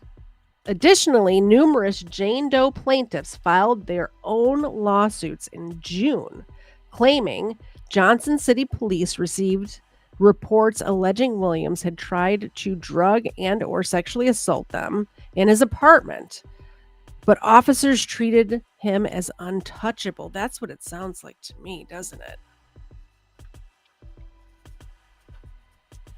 We are confident the judicial system will bring about proper resolution in this controversy, Heron said via email. Asked for comment Wednesday, a police department official referred the Associated Press to a statement by the city, which says, the city is thankful for the capture of Sean Williams so that the tremendous work of investigating and prosecuting agencies can continue in order to ensure justice is served. That is just like, that is a whole sentence that says absolutely nothing. Nothing. All right, we're almost done with this one. In the summer of 2022, I usually would skip over something this long, but like I said, I travel here a lot, like 4 times a year, maybe not that much, 3 times a year. I'm in this area of the country, so I'm very interested in this. And my nose decided to start running all of a sudden, which is great. Great for streaming. In summer of 2022, Johnson City contracted with a company for a third-party audit into how its police handle sexual assault-related investigations. Some of the findings released this July include that police conducted inconsistent, ineffective, and incomplete investigations, relied on inadequate record management, had insufficient training and policies, and sometimes showed issues with gender-based stereotypes and biases. The city has said it took steps to make changes while awaiting the audit's findings, calling them the beginning of improvements where officials have fallen short. Some of these include using the local district's new sexual assault investigation protocol, reviewing investigative policies, procedures, and created a more comfortable space for victim interviews, and adding more funding for officer training and a new records management system. Wow, that was a lot. What do you guys think? Do you think they were covering this guy up, or do you think they're just inept? I really could go either way, right?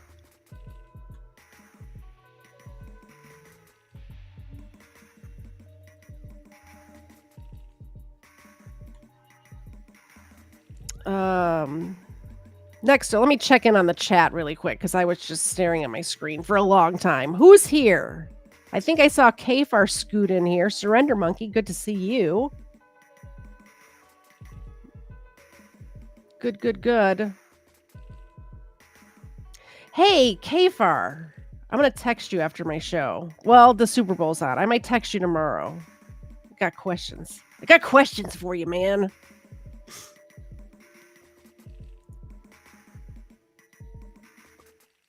What is Surrender Monkey talking about? What are you talking about, Surrender Monkey? Super Bowl stuff? That's fine. You guys can talk about whatever you want in the chat. I don't mind if you stay on topic or not. If you guys are having fun, I'm having fun. Right? Just don't bring the drama over here. Don't be mean to each other. Be kind to each other. And just remember the rules. There are rules. Not a lot of rules, but there are rules. No blasphemy. No sex stuff. Be nice to each other. There's more. I can't remember what they are. Yeah, feel free to talk amongst yourselves. That's fine. Former Franklin County Sheriff's Office employee accused of sexually abusing a young girl found guilty. Thank goodness there's a video because my voice is giving out. I need a break and I need to blow my nose. Bad. I need to blow my nose bad. Weekend 10 News learned a former Franklin County Sheriff's Office employee has been arrested. Justin Sigmund is charged with abusive sexual contact of a minor under the age of 12. That's a federal charge from an incident that happened on a cruise ship. And 10 News reporter Amy Cockrum joins us now. She is in the studio. You've been reading through these court documents, Amy.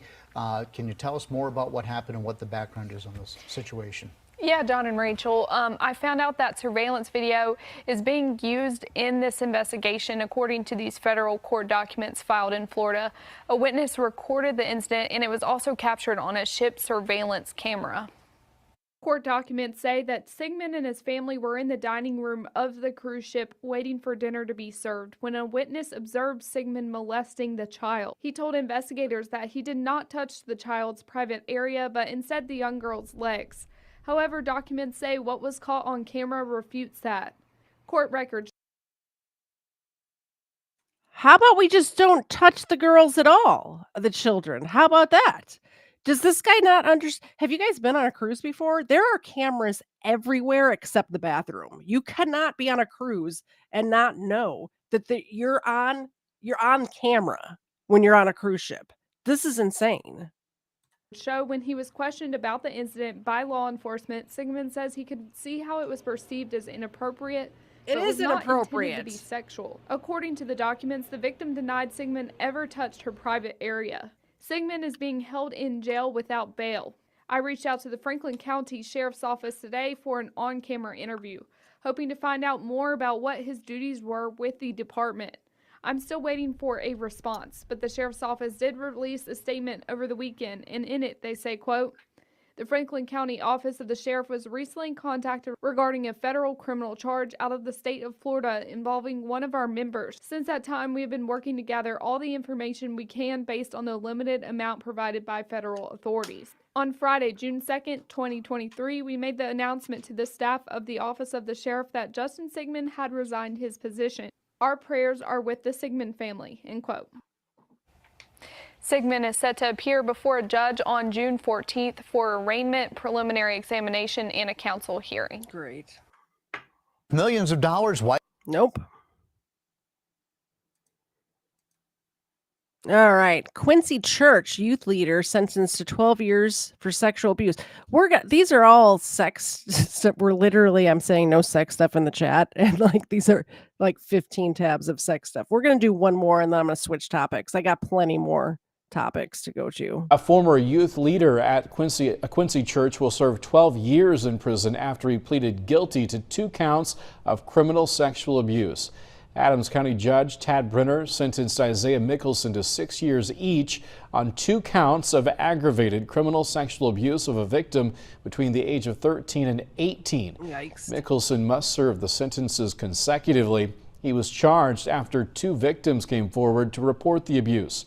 Mickelson was a youth director at Hope Lutheran Church in Quincy, where police say the abuse took place. 5 other charges, including pornography, were dropped as part of the plea deal. Sorry, I was. Josh and Crystal. I'm trying to find different tabs that aren't sex stuff. Let me put these ones back. Okay, put those back. Those are those.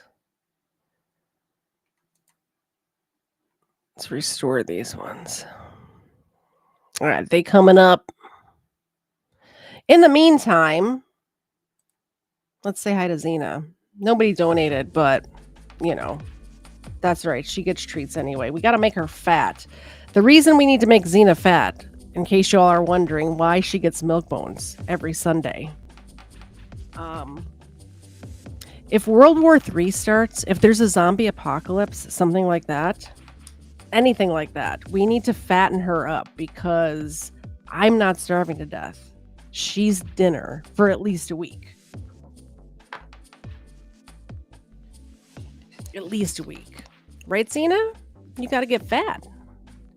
You all know that the fatty meat's the good meat. Like, there's a reason why chicken thighs taste better than chicken breasts. It's the fatty. It's the fattiness of them. We're fattening her up. Just in case. Just in case. Once the chickens are gone. Well, plus, do we really want to have to feed her if we're starving to death? We don't. We don't. We have a smoker. We can make Xena jerky, is what we can do. All right, Xena. Get ready to become jerky. Do a high five? That's a good girl. Oh, it's so yummy. Good touch? Good girl.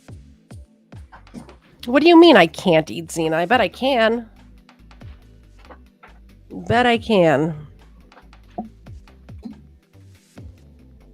Yes, I'm gonna eat her.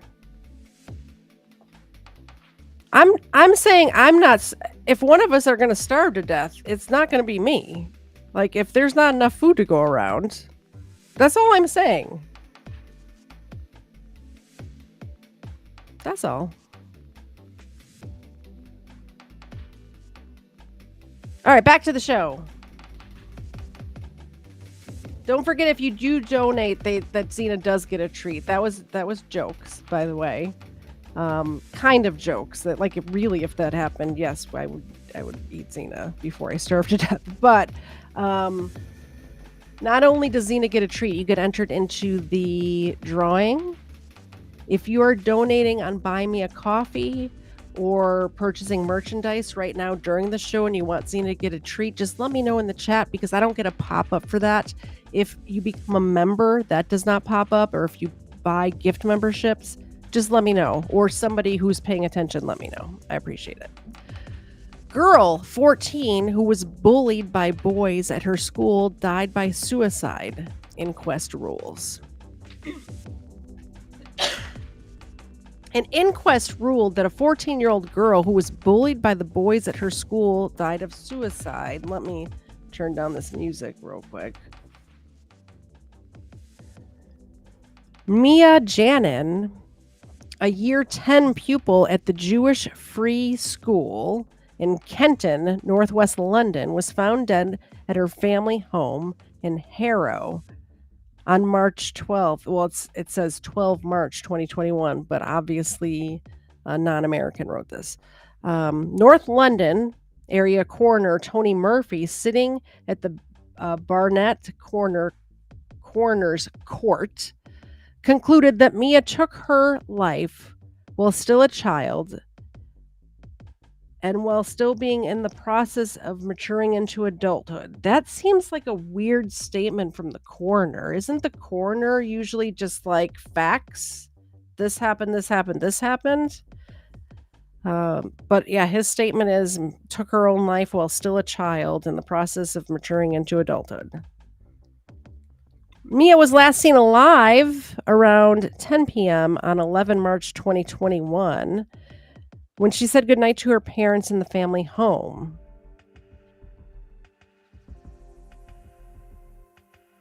She was found hanging by her parents at about 6:50 a.m. the next day. 2 updated letters in Mia's handwriting were found on her bed, addressed to her loving family and friends, which explained that Mia decided to end her life. Mia's father, Marino Jonin, paid tribute to his daughter, saying she was fantastic. She was very bubbly, good sense of humor. She was beautiful. She was very kind and very creative. Mr. Murphy added that before his conclusion that Mia had close friends, including her secondary school, but she also experienced bullying from some male students. This hits close to home. I was bullied horrifically when I was about her age by boys at my school. I was bullied. Yes, I was bullied. I know it's hard to believe. Wasn't everybody bullied? I think I got it a little worse than some people, but I think everybody has experienced that. And it just really fascinates me. If this is true, that everybody has experienced some sort of bullying in their life, it fascinates me that grown adult people still bully other people. It really shows a lack of moral character and maturity when I see that. I see it all the time. It's kind of crazy to me. It's like very it's very close-minded in a way that is quite stunning. Quite stunning. Mr. Murphy said Mia's secondary school has introduced systematic changes following her death. Mia is much missed by her loving family, caring friends, and the wider community.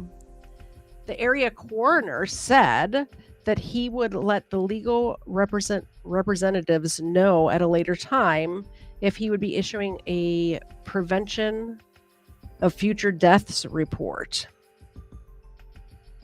There she is. Beautiful girl.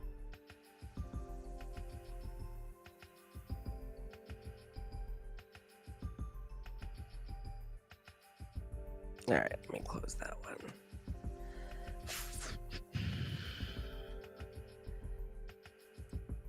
I don't like these news break ones. I don't think we're going to do these anymore because then it brings me to these other websites that kind of suck. Florida woman tried to kill husband over postcard he received from ex 6 decades ago. Huh. When you shop on Amazon.com, there's a good chance See, you're and buying then from an independent seller like Adrian. what happens when it's a news break story is that now I have not set it up correctly to it's just news break is not great, is what I'm saying. News break not great.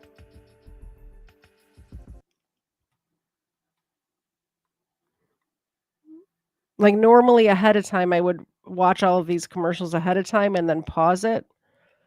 This is not even the story. See,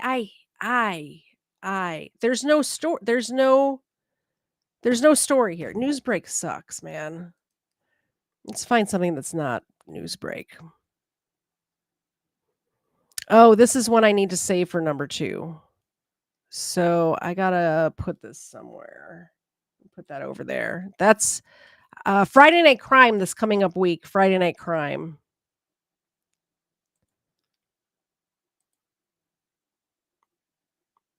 Florida man, Brian. He's facing premeditated first-degree murder charge. According to the arrest report, the person who called 911 received a phone call from McGann Jr. during which they could hear his father saying, quote, "Stop, you're killing me." They found McGann Sr. bloody and beaten. Detectives eventually found and arrested McGann Jr. The arrest report states his hands were significantly swollen and he had blood all over his clothes. The report says the woman who called 911 claims she knew the McGanns for years and continued to tell deputies that McGann Jr. was, quote, "a delusional conspiracy theorist who was angry with his father for recently receiving the vaccine."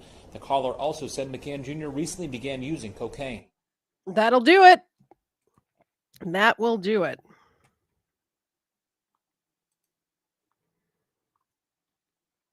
Armed and dangerous. A teen migrant from Venezuela cries after arrest over chaotic Times Square shooting that injured a tourist. Realtor.com. Goodness gracious. Realtor.com. Nope, skipping that one. Double murders case may reveal the next defense strategy. All right, here we go. So, do you remember back in October when I was up in Indiana visiting number 2? We did 2 days of Delphi. We went to Delphi, we covered Delphi. It was a whole Delphi weekend. There's updates going on now to this case. Now, this is one that we're going to follow along with. When this goes to trial, if it is a live trial where we can watch it online, we're going to do recaps. We're going to, if I can be off of work during some of it, we will live stream it. We're doing it. This case. Filings in the Delphi double murders case may reveal the next defense strategy. Richard Allen, as you know, is accused of killing Abby Williams and Libby German in Delphi in 2017. Allen's attorneys now claim evidence could raise doubts about Allen's guilt. It had been destroyed by the state. An attorney not involved with the case says the state has a duty to protect all the evidence gathered during the investigation. The prosecutor does not determine what is exculpatory because prosecutors don't know how to build a defense. They know how to build a prosecution. So if they think it might be exculpatory, they need to turn it over. Now, the news comes one day after Special Judge Fran Gull ruled she would not recuse herself from the case. The next hearing in the Delphi case set now for Monday.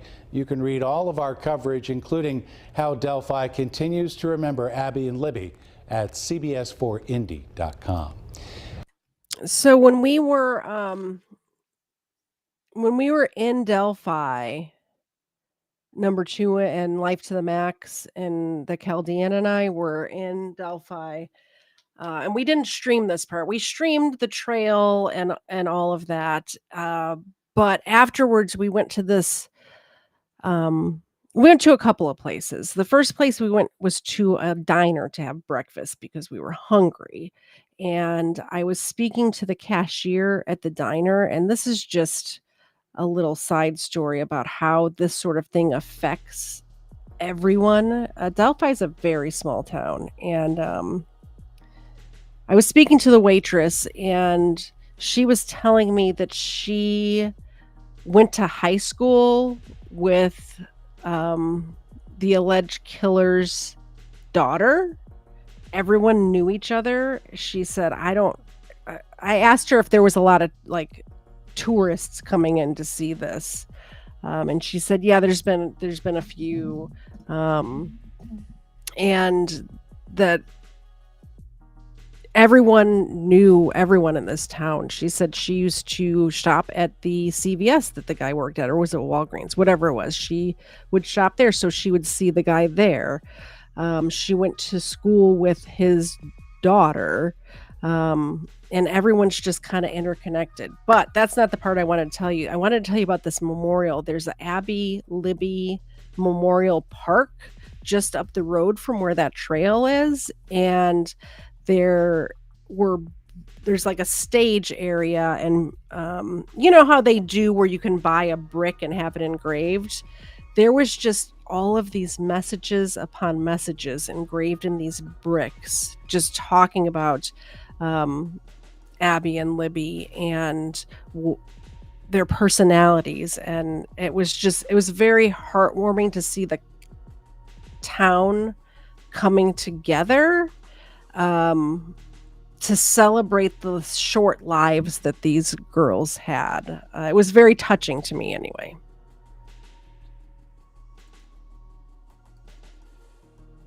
Colorado couple arrested after dumping nearly 200 dead bodies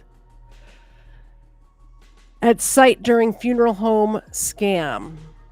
Spent the money on crypto and other BS. Probable cause affidavit. It is currently sealed and will not be available to the media and the public at this time. It was sealed to protect the investigation and the arrest process. My office will...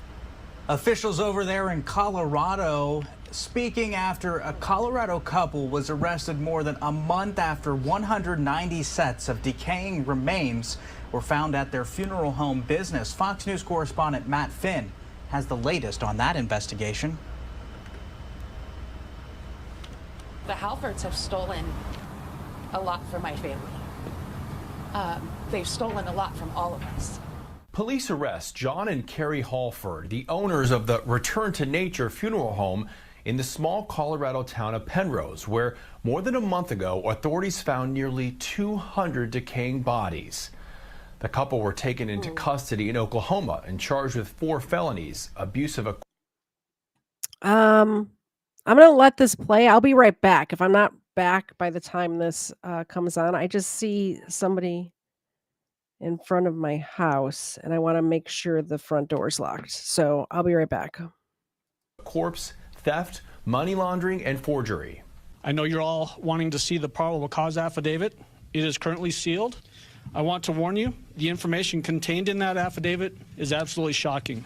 While police have released few details on the investigation, authorities admit the case has not been easy. They've had to identify more than 100 individuals and are working diligently to identify another 80 remains. Individuals are being identified through fingerprints, dental records, and medical hardware. Once we have exhausted these methods, we will move on to DNA testing if necessary. The Halfords started their business in 2017, offering cremations and green burials without embalming fluids. In recent years, according to public records, they kept doing business even while suffering financial and legal problems. Impacted families, however, say that's no excuse. This was not a situation where they were just having some financial problems and decided to do what they could to keep the business afloat for a couple months. My son has been laying there rotting for 4 years. This was intentional. The Halfords are being held on a $2 million cash bond and will likely be extradited to Colorado. Matt Finn, Fox News.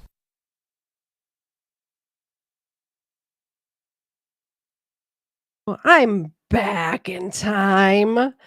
Mr. Said had said that he may have to go to work, to do something this evening, and that I would be doing my show if he had to do that. So I was going to go check to see if he was here. And then I remembered, I have cameras. I could just check on my phone to see if his car is here or not. And it's not. And then, but also in that same shot, I could see, I live out in the country and there's a car parked in front of my house that I don't recognize. So I just wanted to make sure that everything was locked up since I'm here by myself and that I am well armed. And I am. So everything's locked up. I got both doggos. Ava's here now, by the way. Everybody say hi to Ava. There she is. Hi, Ava. She was a bad girl today. She escaped the yard. Not great. Not great. And Xena is here. Come here, Xena. Come on. There she is. Let me click so people can see your pretty face. There's Xena. There she is. So we have Ava and Xena now. You guys know the drill. You know what happens. It's not you, Ed. I recognize your car.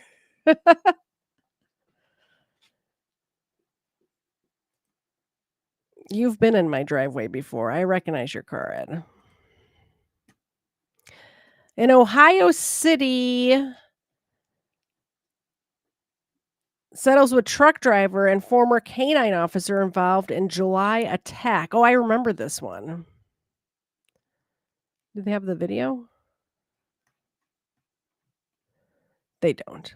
I think we watched the video on the show. A Central Ohio City agreed this week to a settlement with a former canine officer and a truck driver involved in an attack last year. Here's the video. Yeah, this is crazy. This video is crazy. So I'm glad this guy got money. These cops were not great. Not great at all. Police dog attack. I think that Circleville is what you would understand a traditional rural town to be, the type of town where neighbors know each other, where people are generally well-intentioned, where people care about kids.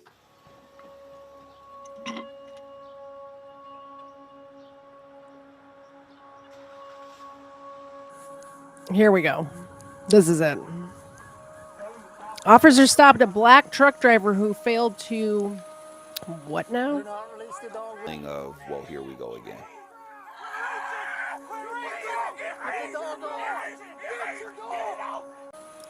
Let me rewind it a little bit. Sorry. He failed to halt for an inspection is what the initial... I wanted to see what the initial thing was about. But watch this. They don't call this dog, man. Do not release the dog with his hands up. Do not release the dog with his hands up. Don't. He has his hands up. Do not. People were horrified by it. It was discussed. People upset by it. So the guy's surrendering. He's down on his knees with his hands up like this, and the dude still released the dog. The dog is gonna dog. The dog does what the dog is trained to do. This is not on the dog at all. This is ridiculous. I'm so glad this guy got a settlement. I remember seething when I saw this the first time. It upset me so much that they would, what happens in situations like this is the dog gets blamed. It's not the dog's fault. It's that officer's, it's the handler's fault. Angered by it, frustrated by it, and also there was a feeling of, well, here we go again.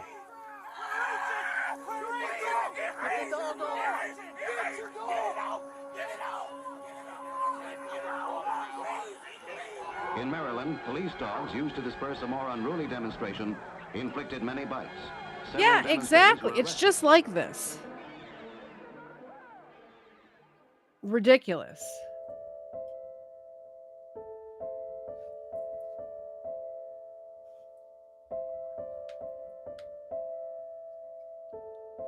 Slave dogs were used, of course, to capture and sometimes even kill people who ran away from enslavement.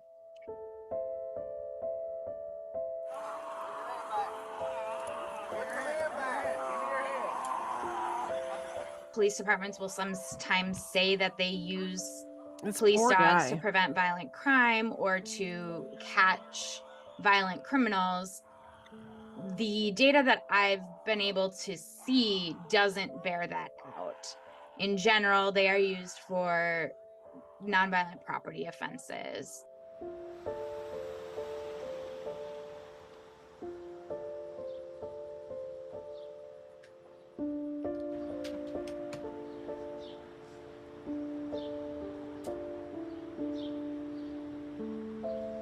We're talking about a dual-purpose dog, narcotics detection, tracking, area searches, tactical operations, and apprehension work. That is a lot to put on a dog and a handler. And you think you can mess with the training paradigm, it's just not going to end well.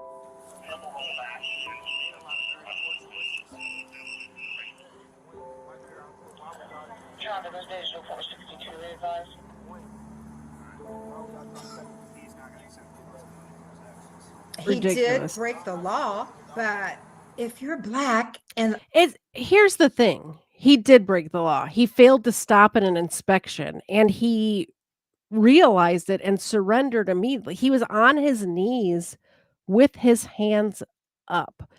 Now, I am not one to just go after police just to go after police. You guys know that about me. Most cops are good. Most cops do their job correctly. In this case, no.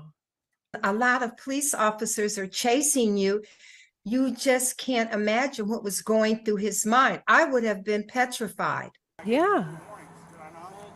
German Shepherds are scary. We had one. They're scary.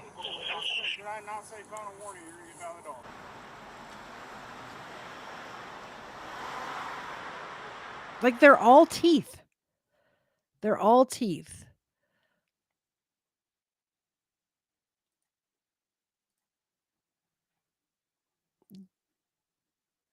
Dude picked the wrong van to rob. I don't know anything about this story, haven't watched it before, but I like the sound of it. The wrong van, huh? All right.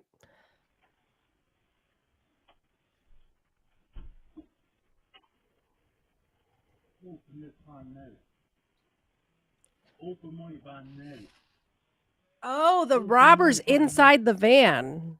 This is the homeowner, or this is the guy who owns the van.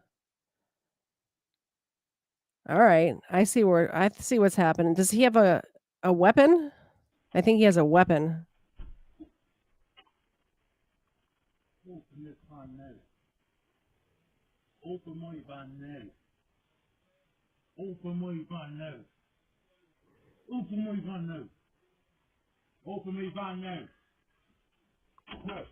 Who the fuck are you? Ooh.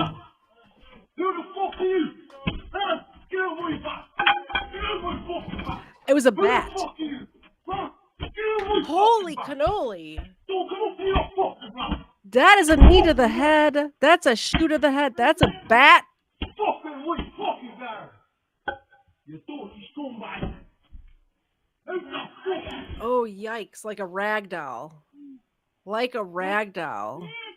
Where he is. Come on, help for real friend. The wife is yelling at him. It was a little overkill, buddy. It was a little overkill. But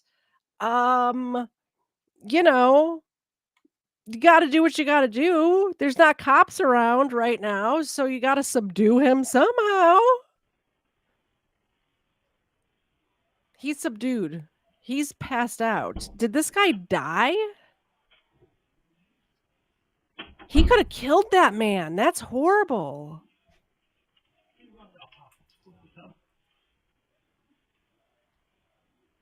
Holy cow.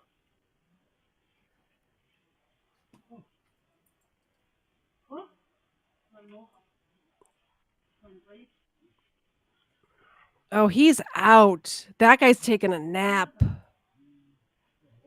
That guy's out.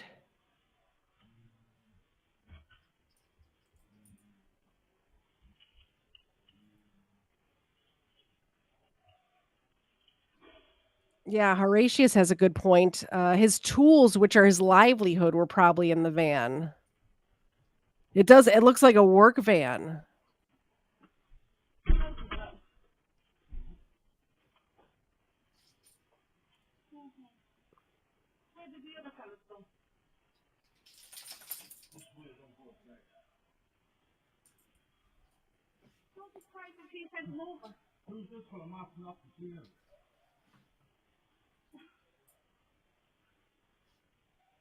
He's still passed out, guys. That guy's still passed out. We got a neighbor coming up.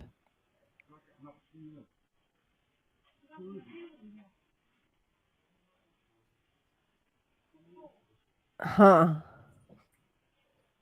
This neighbor guy's like, I'm just picturing this happen at our house, and our next door neighbor, who we're very friendly, like we're friends with our next door neighbors, like walking over, he would have the same look on his face, just like looking down at the guy. Like, what do you need me to do, Dave? You need me to start digging a hole? You need me to bury the body? That would totally be Mr. Zed and our next door neighbor right there. Absolutely. Absolutely. I'm very pleasantly surprised to see 20 of you still here. Plus, let's check the rumbles. 30 people still here. So we're going to keep going. I was going to make dinner. Mr. Zed just had to run up to one of his stores, I think, and close down and come back. So when you're on your way back, Mr. Zed, let me know. And if I am still streaming, if people are still here, I'm going to keep streaming. And if that is the case, then I'll have you pick something up for dinner instead. I got plenty of tabs. Although if we go through all of these tabs, we will need to restock before Friday Night Crime on Friday. 2 dead. I forgot to turn the music back on. 2 dead after small plane crashes into car, creating a fiery explosion on a Florida highway. Of course it's Florida. Of course. A small plane attempted an emergency landing on Interstate 75 in Southwest Florida, colliding with a vehicle, causing 2 deaths. The Federal Aviation Administration and National Transportation Safety Board will investigate the crash. Witnesses reported seeing the plane skid across the highway and burst into flames, with pieces of the plane littering the road. Zena's here. She's hungry. I might have to take a break to feed them dinner, or just keep giving them dog treats, I guess. No video or anything. I'm surprised with how many people have dash cams these days that there's not a video of that. Unless this is clickable, it's not.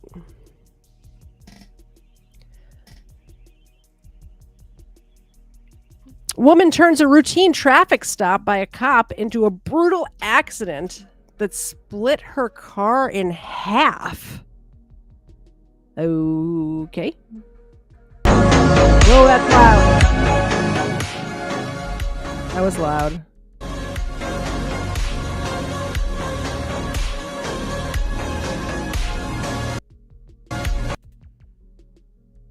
Oh no, my computer's doing that thing it does.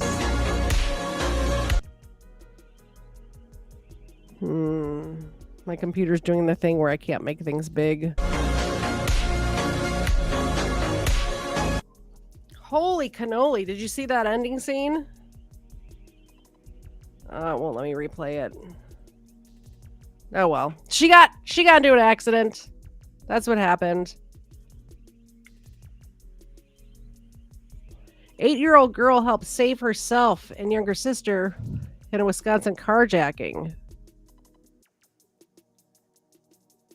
The street with my 2 kids in the car. But an 8-year-old, a Wisconsin quick trip turning into a nightmare. Someone just stole my car on 27th Street with my 2 kids in the car. But an 8-year-old girl's quick thinking. All right, as a parent, is that not your worst nightmare? Like, to all of the parents out there in the chat, let me know if that, like, that's got to be one of a parent's worst nightmares. Like, having your car carjacked by some evil criminal while your 2 children are in the car? I mean... Routine stop at a Wisconsin quick trip turning into a nightmare. Someone just stole my car on 27th Street with my 2 kids in the car. But an 8-year-old girl's quick thinking. I was scared. I was like, what's happening? Saving her and her sister after a shocking carjacking. I was really just about an arm's length away from my car. Adam Jorgensen says he went to grab a cloth to dry off his vehicle after a car wash when someone asked him for directions.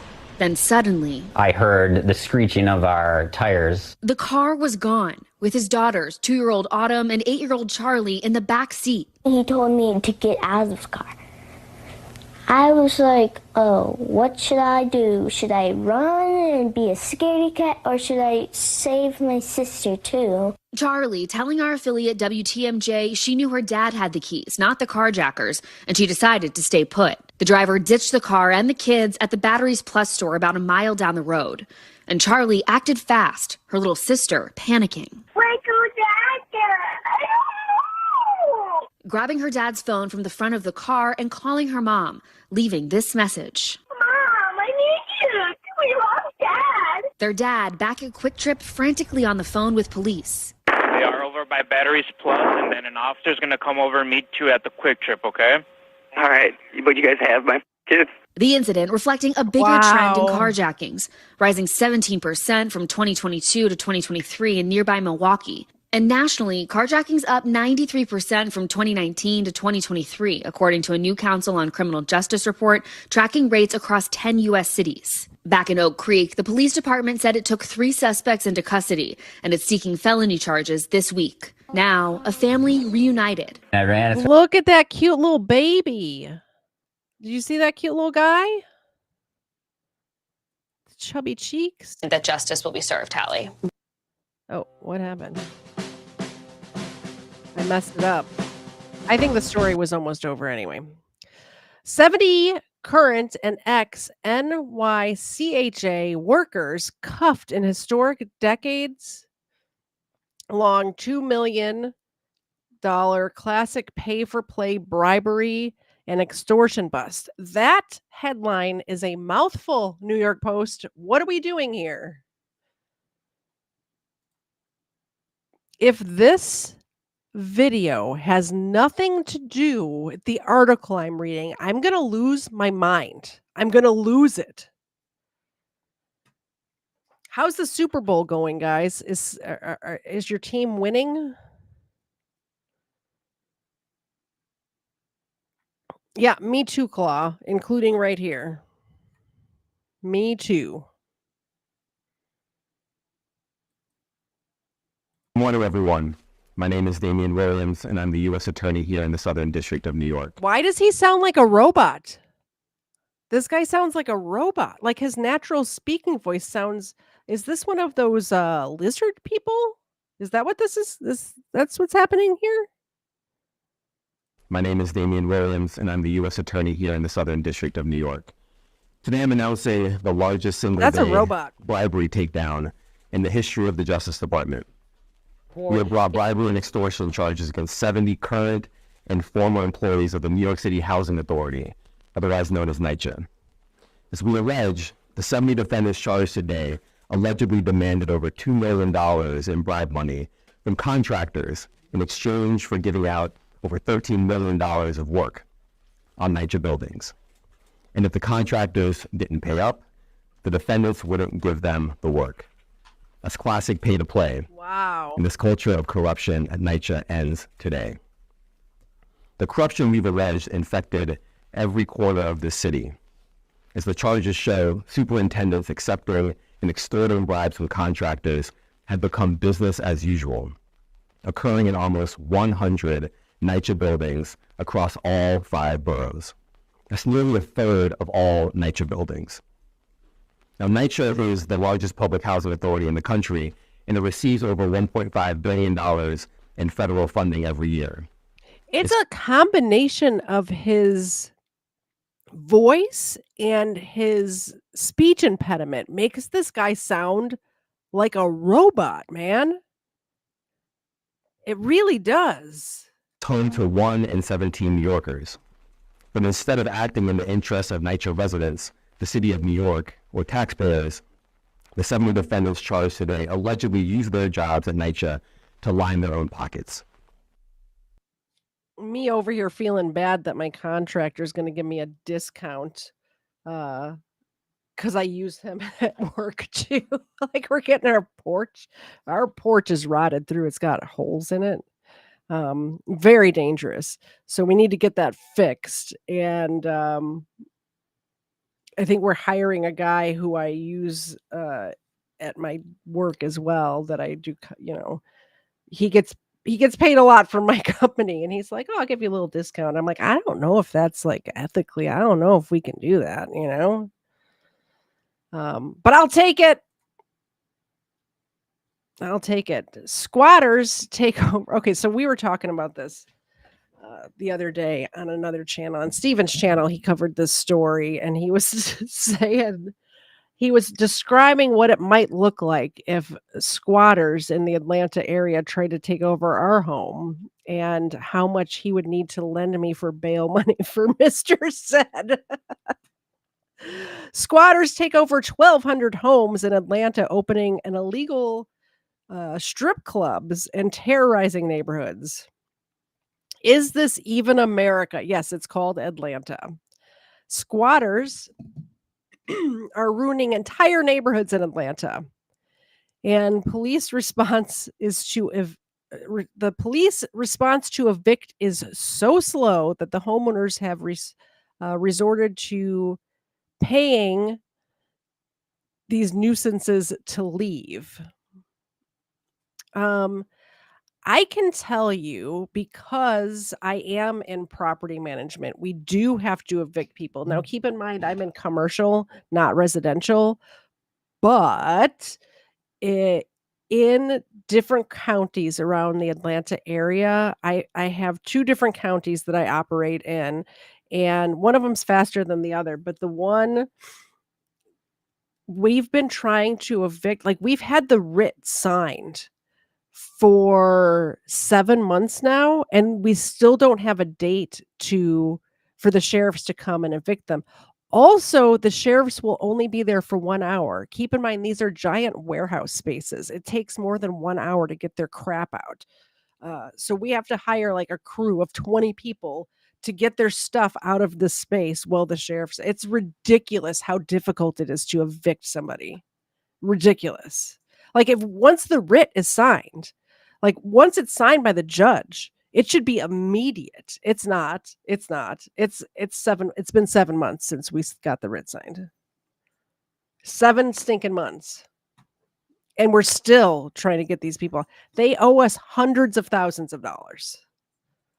Not really. Trust the #1 app real estate professionals trust. Download the Realtor.com app today. I didn't walk in on a family eating dinner. I walked in on weapons, a prostitute, a bunch of dogs in the back. I just jumped the fence and ran. I didn't know what else to do. Shocked homeowner Tim Arco opened up to WSB TV about discovering a squatter living in his suburban Atlanta property after a tenant moved out.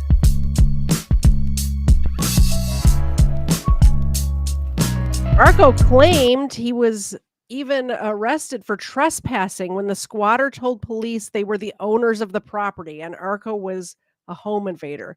He went to his own house, and got arrested for trespassing, and they just took these people's word for it. Insane. Like, imagine if that were to happen here. Some of you in the chat right now know my husband. I want you to tell me what would happen if that happened here. If Dave and I went on vacation and we came back and there was just people living in our house, that it would not take long. And Mr. Zed may get arrested, but not for trespassing. I'll tell you that.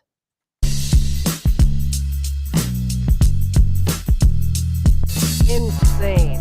Back in May, a similar incident occurred in Atlanta when Army officer Delilah Decour returned to her home. I'll talk to you later, number 2. By the way, number 2's leaving the chat right now, but she will be here on this program Friday, which is, looking at the schedule, the 16th. Friday the 16th. Number 2 will be here. So tune in for that. What time do we usually do it? 7? I think 7:30, 7:30, somewhere around there. But we will see you Friday for Friday Night Crime with number 2.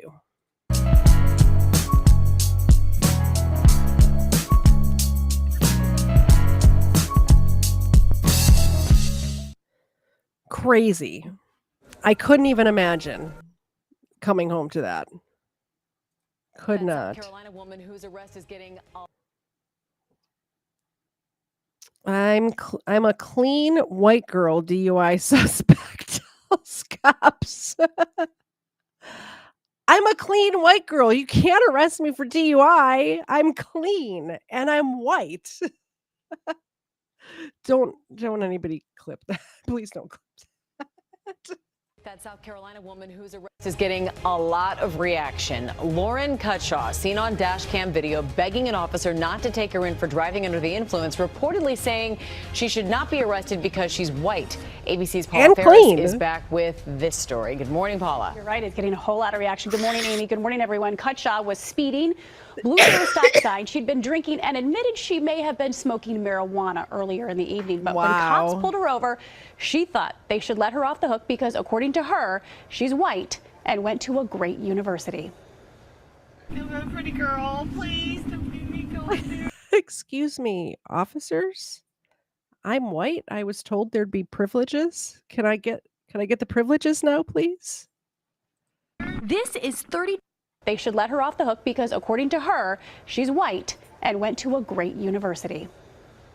I'm a pretty girl. Please don't make me go in there. This is 32-year-old Lauren Cutshaw pleading with the South Carolina police officer from the back of a squad car after being arrested for a DUI.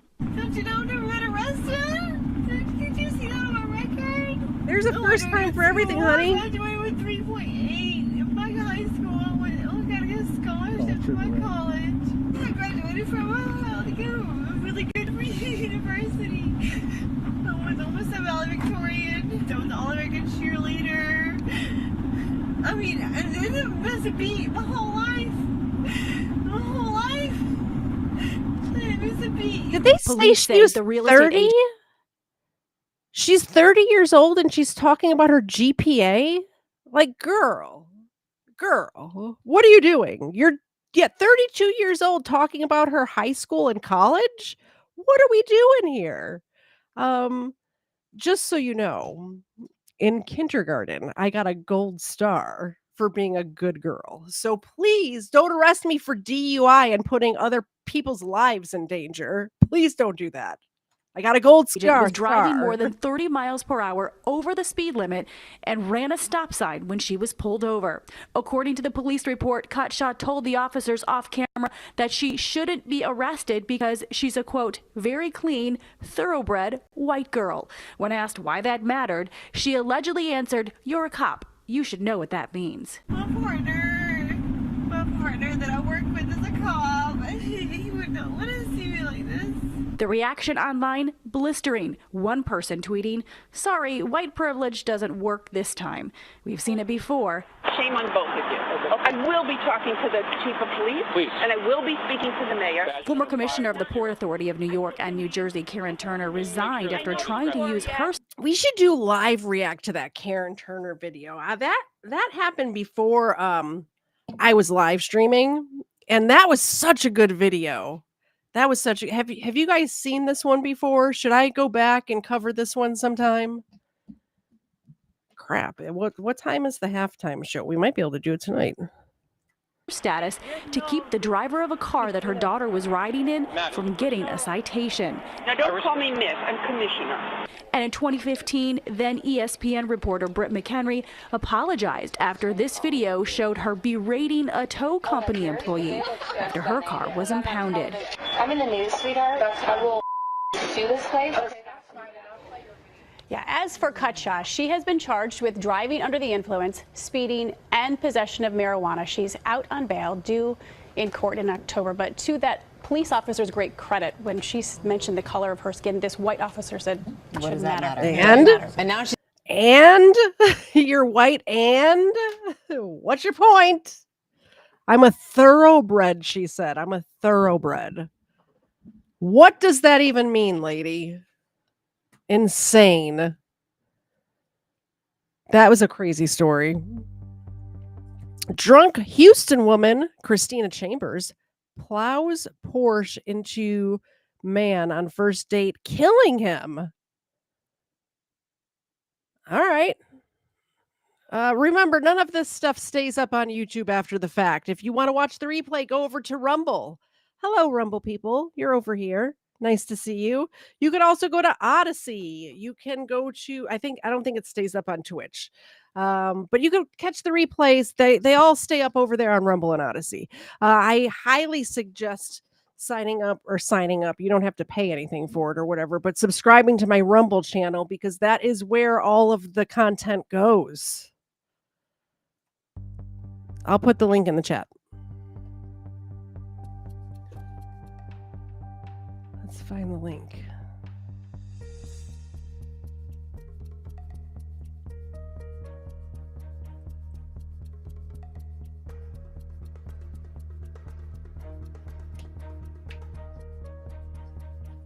Sorry, I wasn't reading to you guys. Joe McMullen, 33, who was leaving a donut shop with his date, was killed.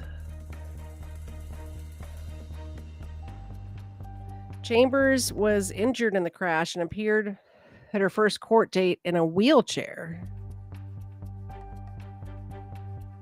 Ooh, holy cow. Yeah, that's not no bueno.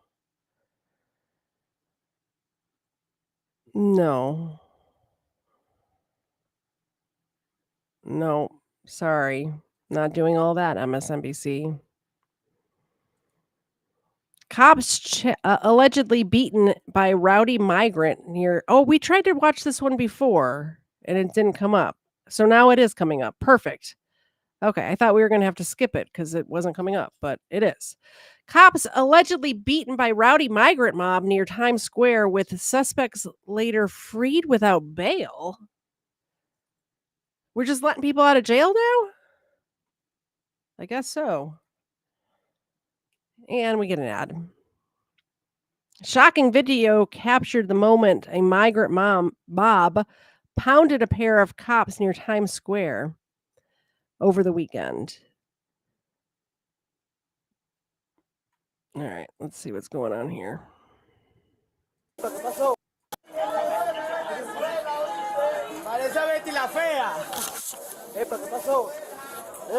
That's not English.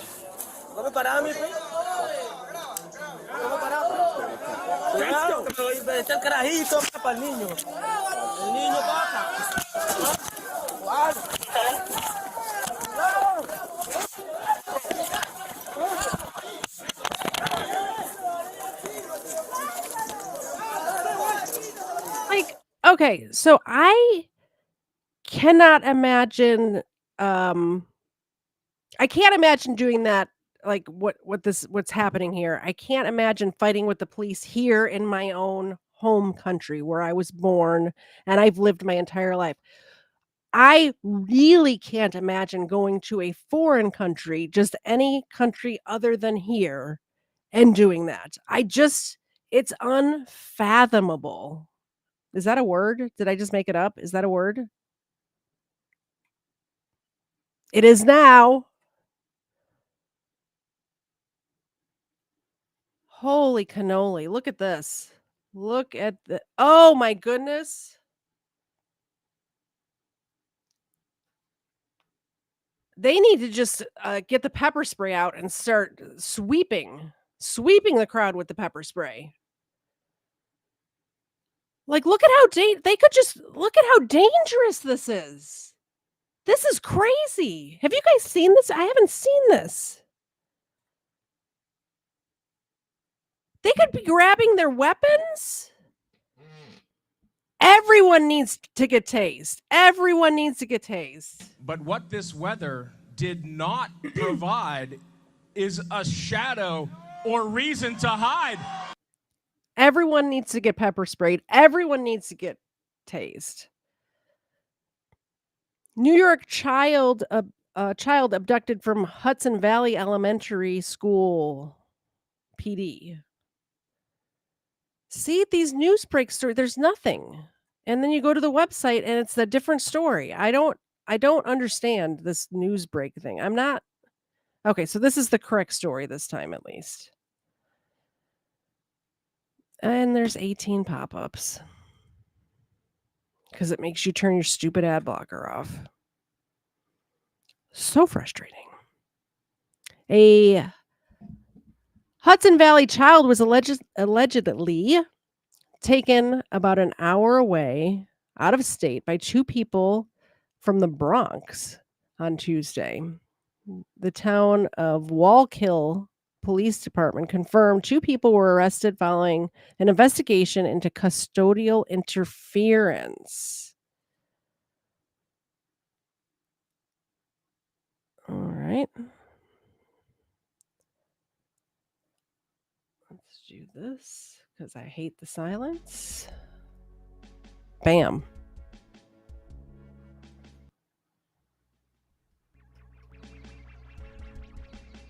Let's pick different music. All right. Officials didn't say why the mother wasn't allowed to pick up her child from the elementary school. Bronx residents found with Hudson Valley child in New York. Bronx residents found with Hudson Valley child in New Jersey. Around 8:30 that same night, the child's mother, her boyfriend, and the unnamed child were found in East Rutherford, New Jersey. East Rutherford, New Jersey is about an hour drive from the Orange County school, according to Google Maps. That music was horrible. The investigation into the incident was conducted with the assistance of the Orange County District Attorney's Office, New York State Police Federal Bureau of Investigation,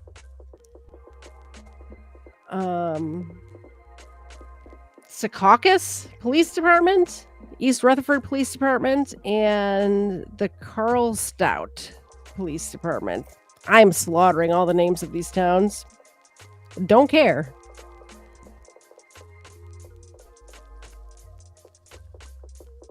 That's it. That's the whole story. I don't like these news break stories. Carjacking foiled when robbers can't drive car. This is amazing. This makes me want to go back to driving a stick shift, as a matter of fact. Memphis, Tennessee.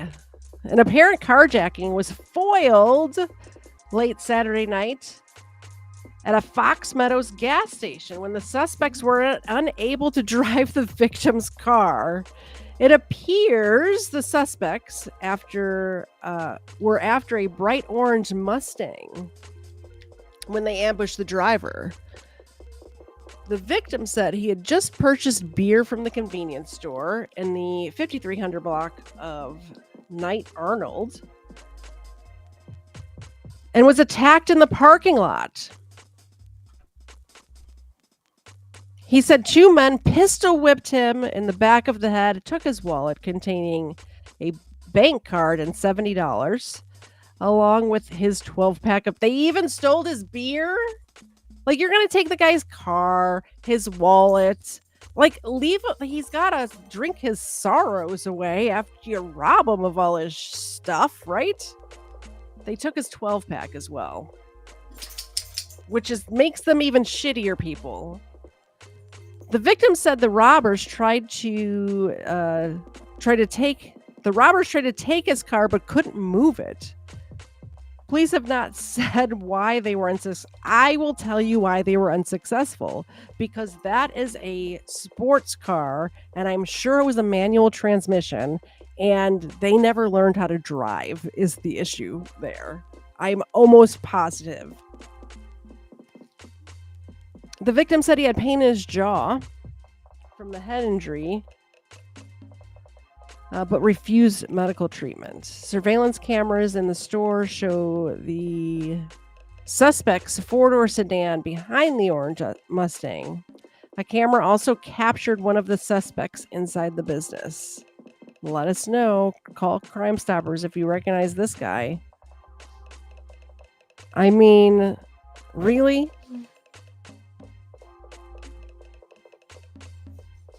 This could be like 18 people in a mile radius of here right now. Like, all you can see, you can't even see his, like, you can only see the bridge of his nose. Stolen memory card leads to possible serial killer in Alaska? Interesting. A South African man who was accused of killing 2 Alaskan Native women after horrific SD card footage made its way to police is finally going to trial. Brian Stephen Smith, age 52, is set to start his trial on Monday after years of delays. He's accused of killing Kathleen Henry in September of 2019 and Veronica Albuchuk, who died approximately in 2017 or 2018, according to the Anchorage Daily News. The death of 30-year-old Henry made headlines back in 2019 after an SD card containing disturbing videos and pictures of the man brutally attacking a woman at a Marriott in Anchorage was given to police. In the video, Smith's voice and accent were recognized by police from a prior investigation, court documents said, and the Associated Press reported.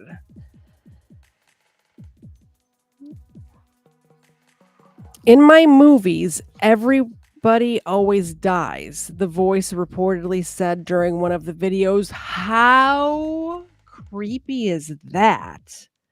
Imagine being attacked, probably, I think they said sexually assaulted, being attacked in a hotel room. A dude holding a camcorder said, in my movies, everybody always dies. Creepy.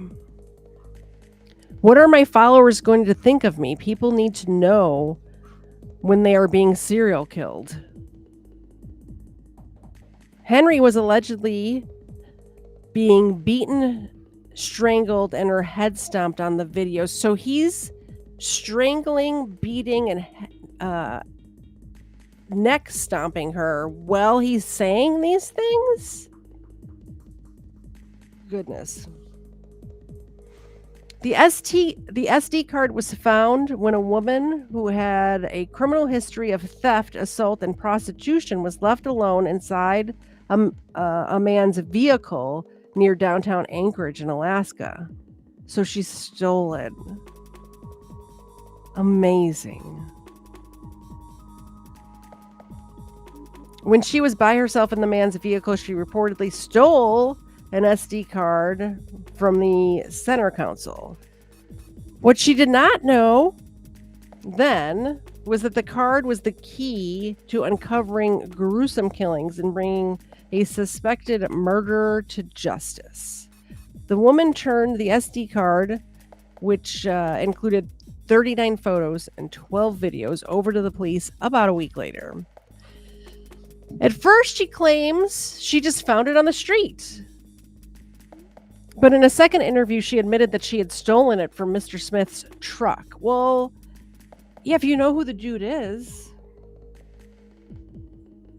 Like, if you say you just found it on the street, you don't know whose it is.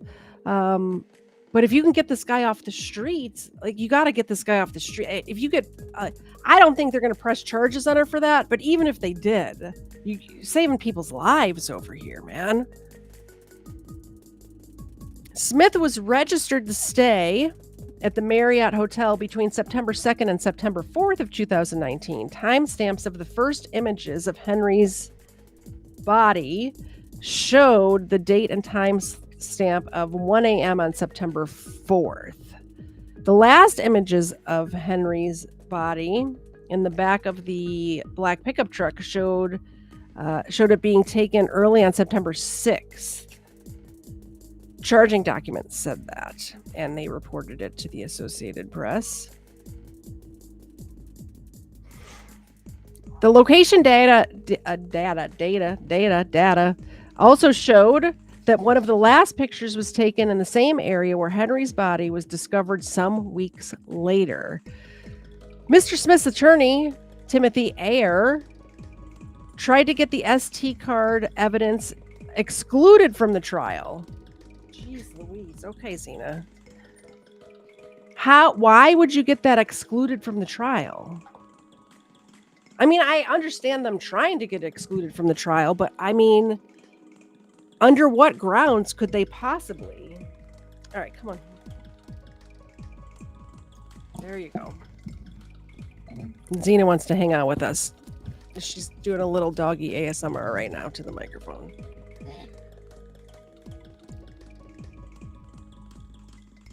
Let's see. I lost my place. Sorry, guys. Excluded from the trial, saying that because she had the card for a week before giving it to police, it would be difficult to establish if the photos and videos were originals, duplicates, or had been tampered with. You know what, though? She probably didn't look at it right away. However, Judge Kevin Saxby ruled late Friday that the woman can testify about her. Sorry, I'm sorry. Are you okay? It's just my phone. I gotta get to the mouse. All right, hop down. Thank you. And I lost my place again. Judge Kevin Saxby ruled late Friday that the woman can testify about her possession of the SD card and that the recordings can be authenticated.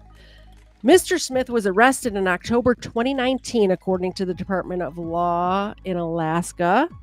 When police questioned Mr. Smith, he offered up another murder that he claimed he committed and identified the woman as Abochuk.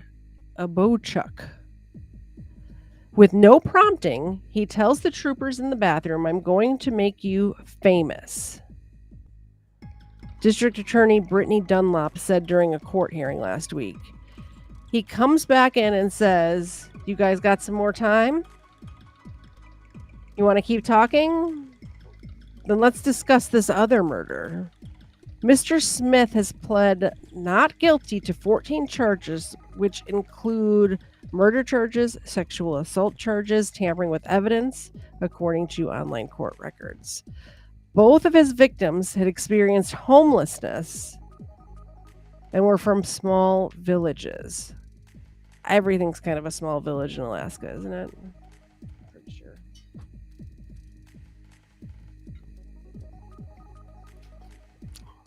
Prosecutors wrote a motion filed in January that more than 30 people are expected to testify at the trial and that any further delay could harm the case. In 2018, the defendant confessed numerous murders in both South Africa and Alaska to a woman, the outlet said, who told police in 2018. Ms. Dunlop said in court Wednesday that the woman died by suicide in 2021.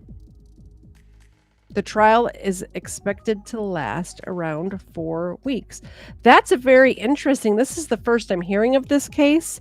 This once this trial is wrapped up, this case might deserve a deep dive. You know, I only cover really solved cases over here. This one seems pretty solved already. Right, he's on videotape. Look at the lack of. Look at these eyes, these black eyes. It's creepy. Anyway, we might do a deep dive on this one once. All right, we have like 4 more tabs left. Man posed as child online so he can meet up with pedophile and kill him.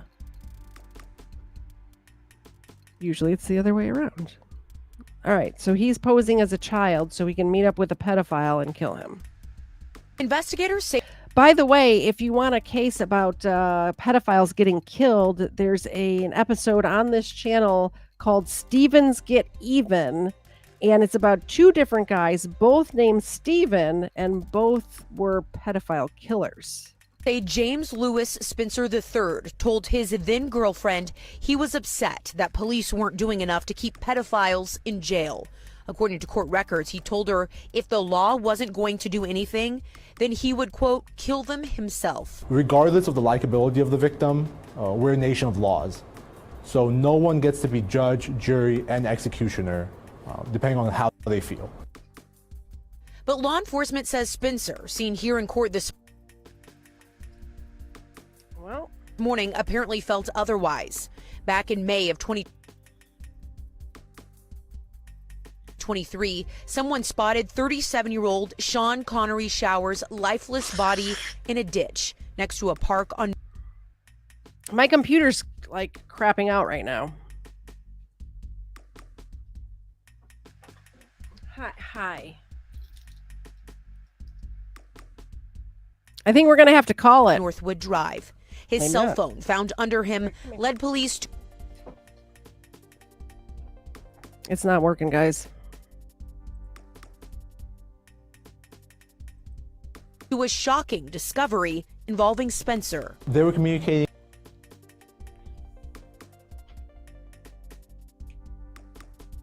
using a social media app. The communications were sexual in nature.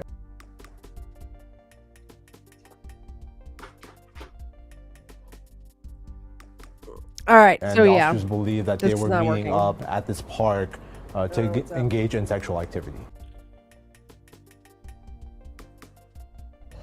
24-year-old Spencer was posing as someone underage when he agreed to meet up with Showers early that May morning. I mean, it is just the classic story. I'm not going to sit through this going in and out. But dude, I mean, the headline pretty much sums it up. He posed as a child, right? And then he killed the guy who met him. 2 women found slain in similar manner near each other in Indianapolis. Oh, we're saving this one. Sorry. That is another Friday Night Crime story. I think these are all Friday. I think we're done. Yeah, these are Friday Night Crime stories. Sorry, I had them mixed up. Sorry, guys. So, it's been a great show. It's been 3 hours. 3 hours. I love you guys for sticking around and hanging out with me, especially since Dave had to go back to work. So I appreciate that, but I am going to go make some dinner. I'm going to feed these dogs. They're yelling at me right now. I appreciate each and every one of you. I want to tell you what's coming up, though. Next week, have you heard of Jessica Lunsford? Frank from the Let's Be Frank YouTube channel. Let me put his link there. I want you guys to go, if you can, if you want to anyway. Let's Be Frank. I'm going to put his channel link here. And if you guys would go comment that you are there from my channel, I would appreciate that, because Frank is a huge creator and he's a friend of mine, and I appreciate him coming on my show so much, because I know he's got better stuff to do than to come on this little tiny channel. But I appreciate him coming next week. But we're going to talk about some laws that Jessica's dad lobbied to have passed, kind of like Elizabeth Smart was earlier in the show, when Nancy Grace was being Nancy Grace. But yeah, Frank has a commentary channel, and he has been doing it a long time, and I appreciate him coming over here to be on my channel. So we're going to talk about Jessica Lunsford next Sunday at 4:30. There's Frank. Let's see what Frank has to say. That is an excellent idea. I like that name, Feedback Friday. Thank you for that comment. I will use that. Feedback Friday. That is an excellent idea. I like that name. So that's Frank. He's going to be on next week. Coming up after that, well, first of all, Friday Night Crime on the 16th.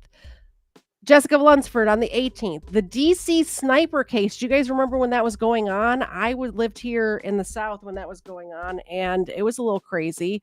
I don't live near DC, but turns out those 2 dudes were committing crimes all over the Southeast. So DC sniper on the 25th, and on the 3rd of March, another Behind the Music. I know you guys like the Behind the Music. We're going to talk about Michael Jackson's song Smooth Criminal on the 3rd. So I hope to see all of you at all of those shows. And don't forget that the first Florida man was indeed Hernando de Soto.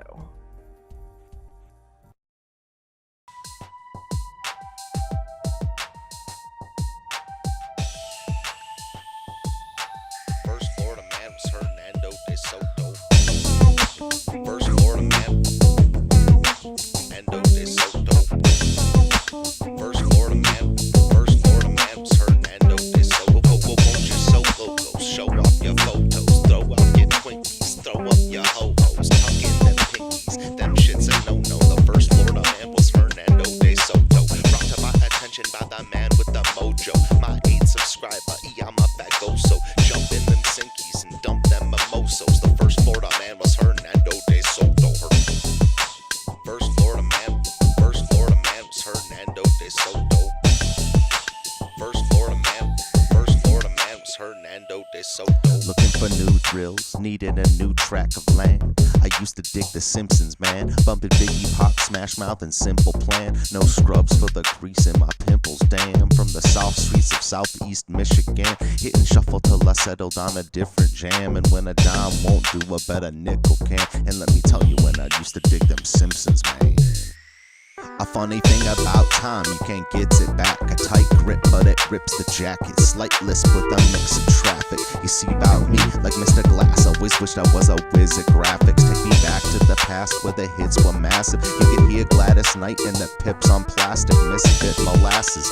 Delete my contacts just so I can stick to glasses. Feel that skipped out, so I miss the classics. Aristotle of the bottle, Seneca of the sinful action, senator of the simple maxim. I swear for a skillful Saxon, I'm still relaxing. Who wanna take a dip in the mind sauce, making up for the time lost, forgetting all my past was when I sign off. Prime bribe, prime rib, Agent Smith, crime boss, popping red pills till my mind's off, mind's off.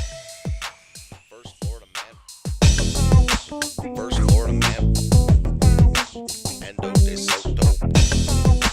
First Florida man was Hernando de Soto. Won't you so loco? Show off your photos, throw out your Twinkies, throw up your ho-hos, tuck in them pinkies. Them shits a no-no. The first Florida man was Hernando de Soto. Brought to my attention by the man with the mojo. My 8th subscriber, I'm a bagoso. Jump in them sinkies and dump them mimosos. The first Florida man was Hernando de Soto. First Florida man was Hernando de Soto.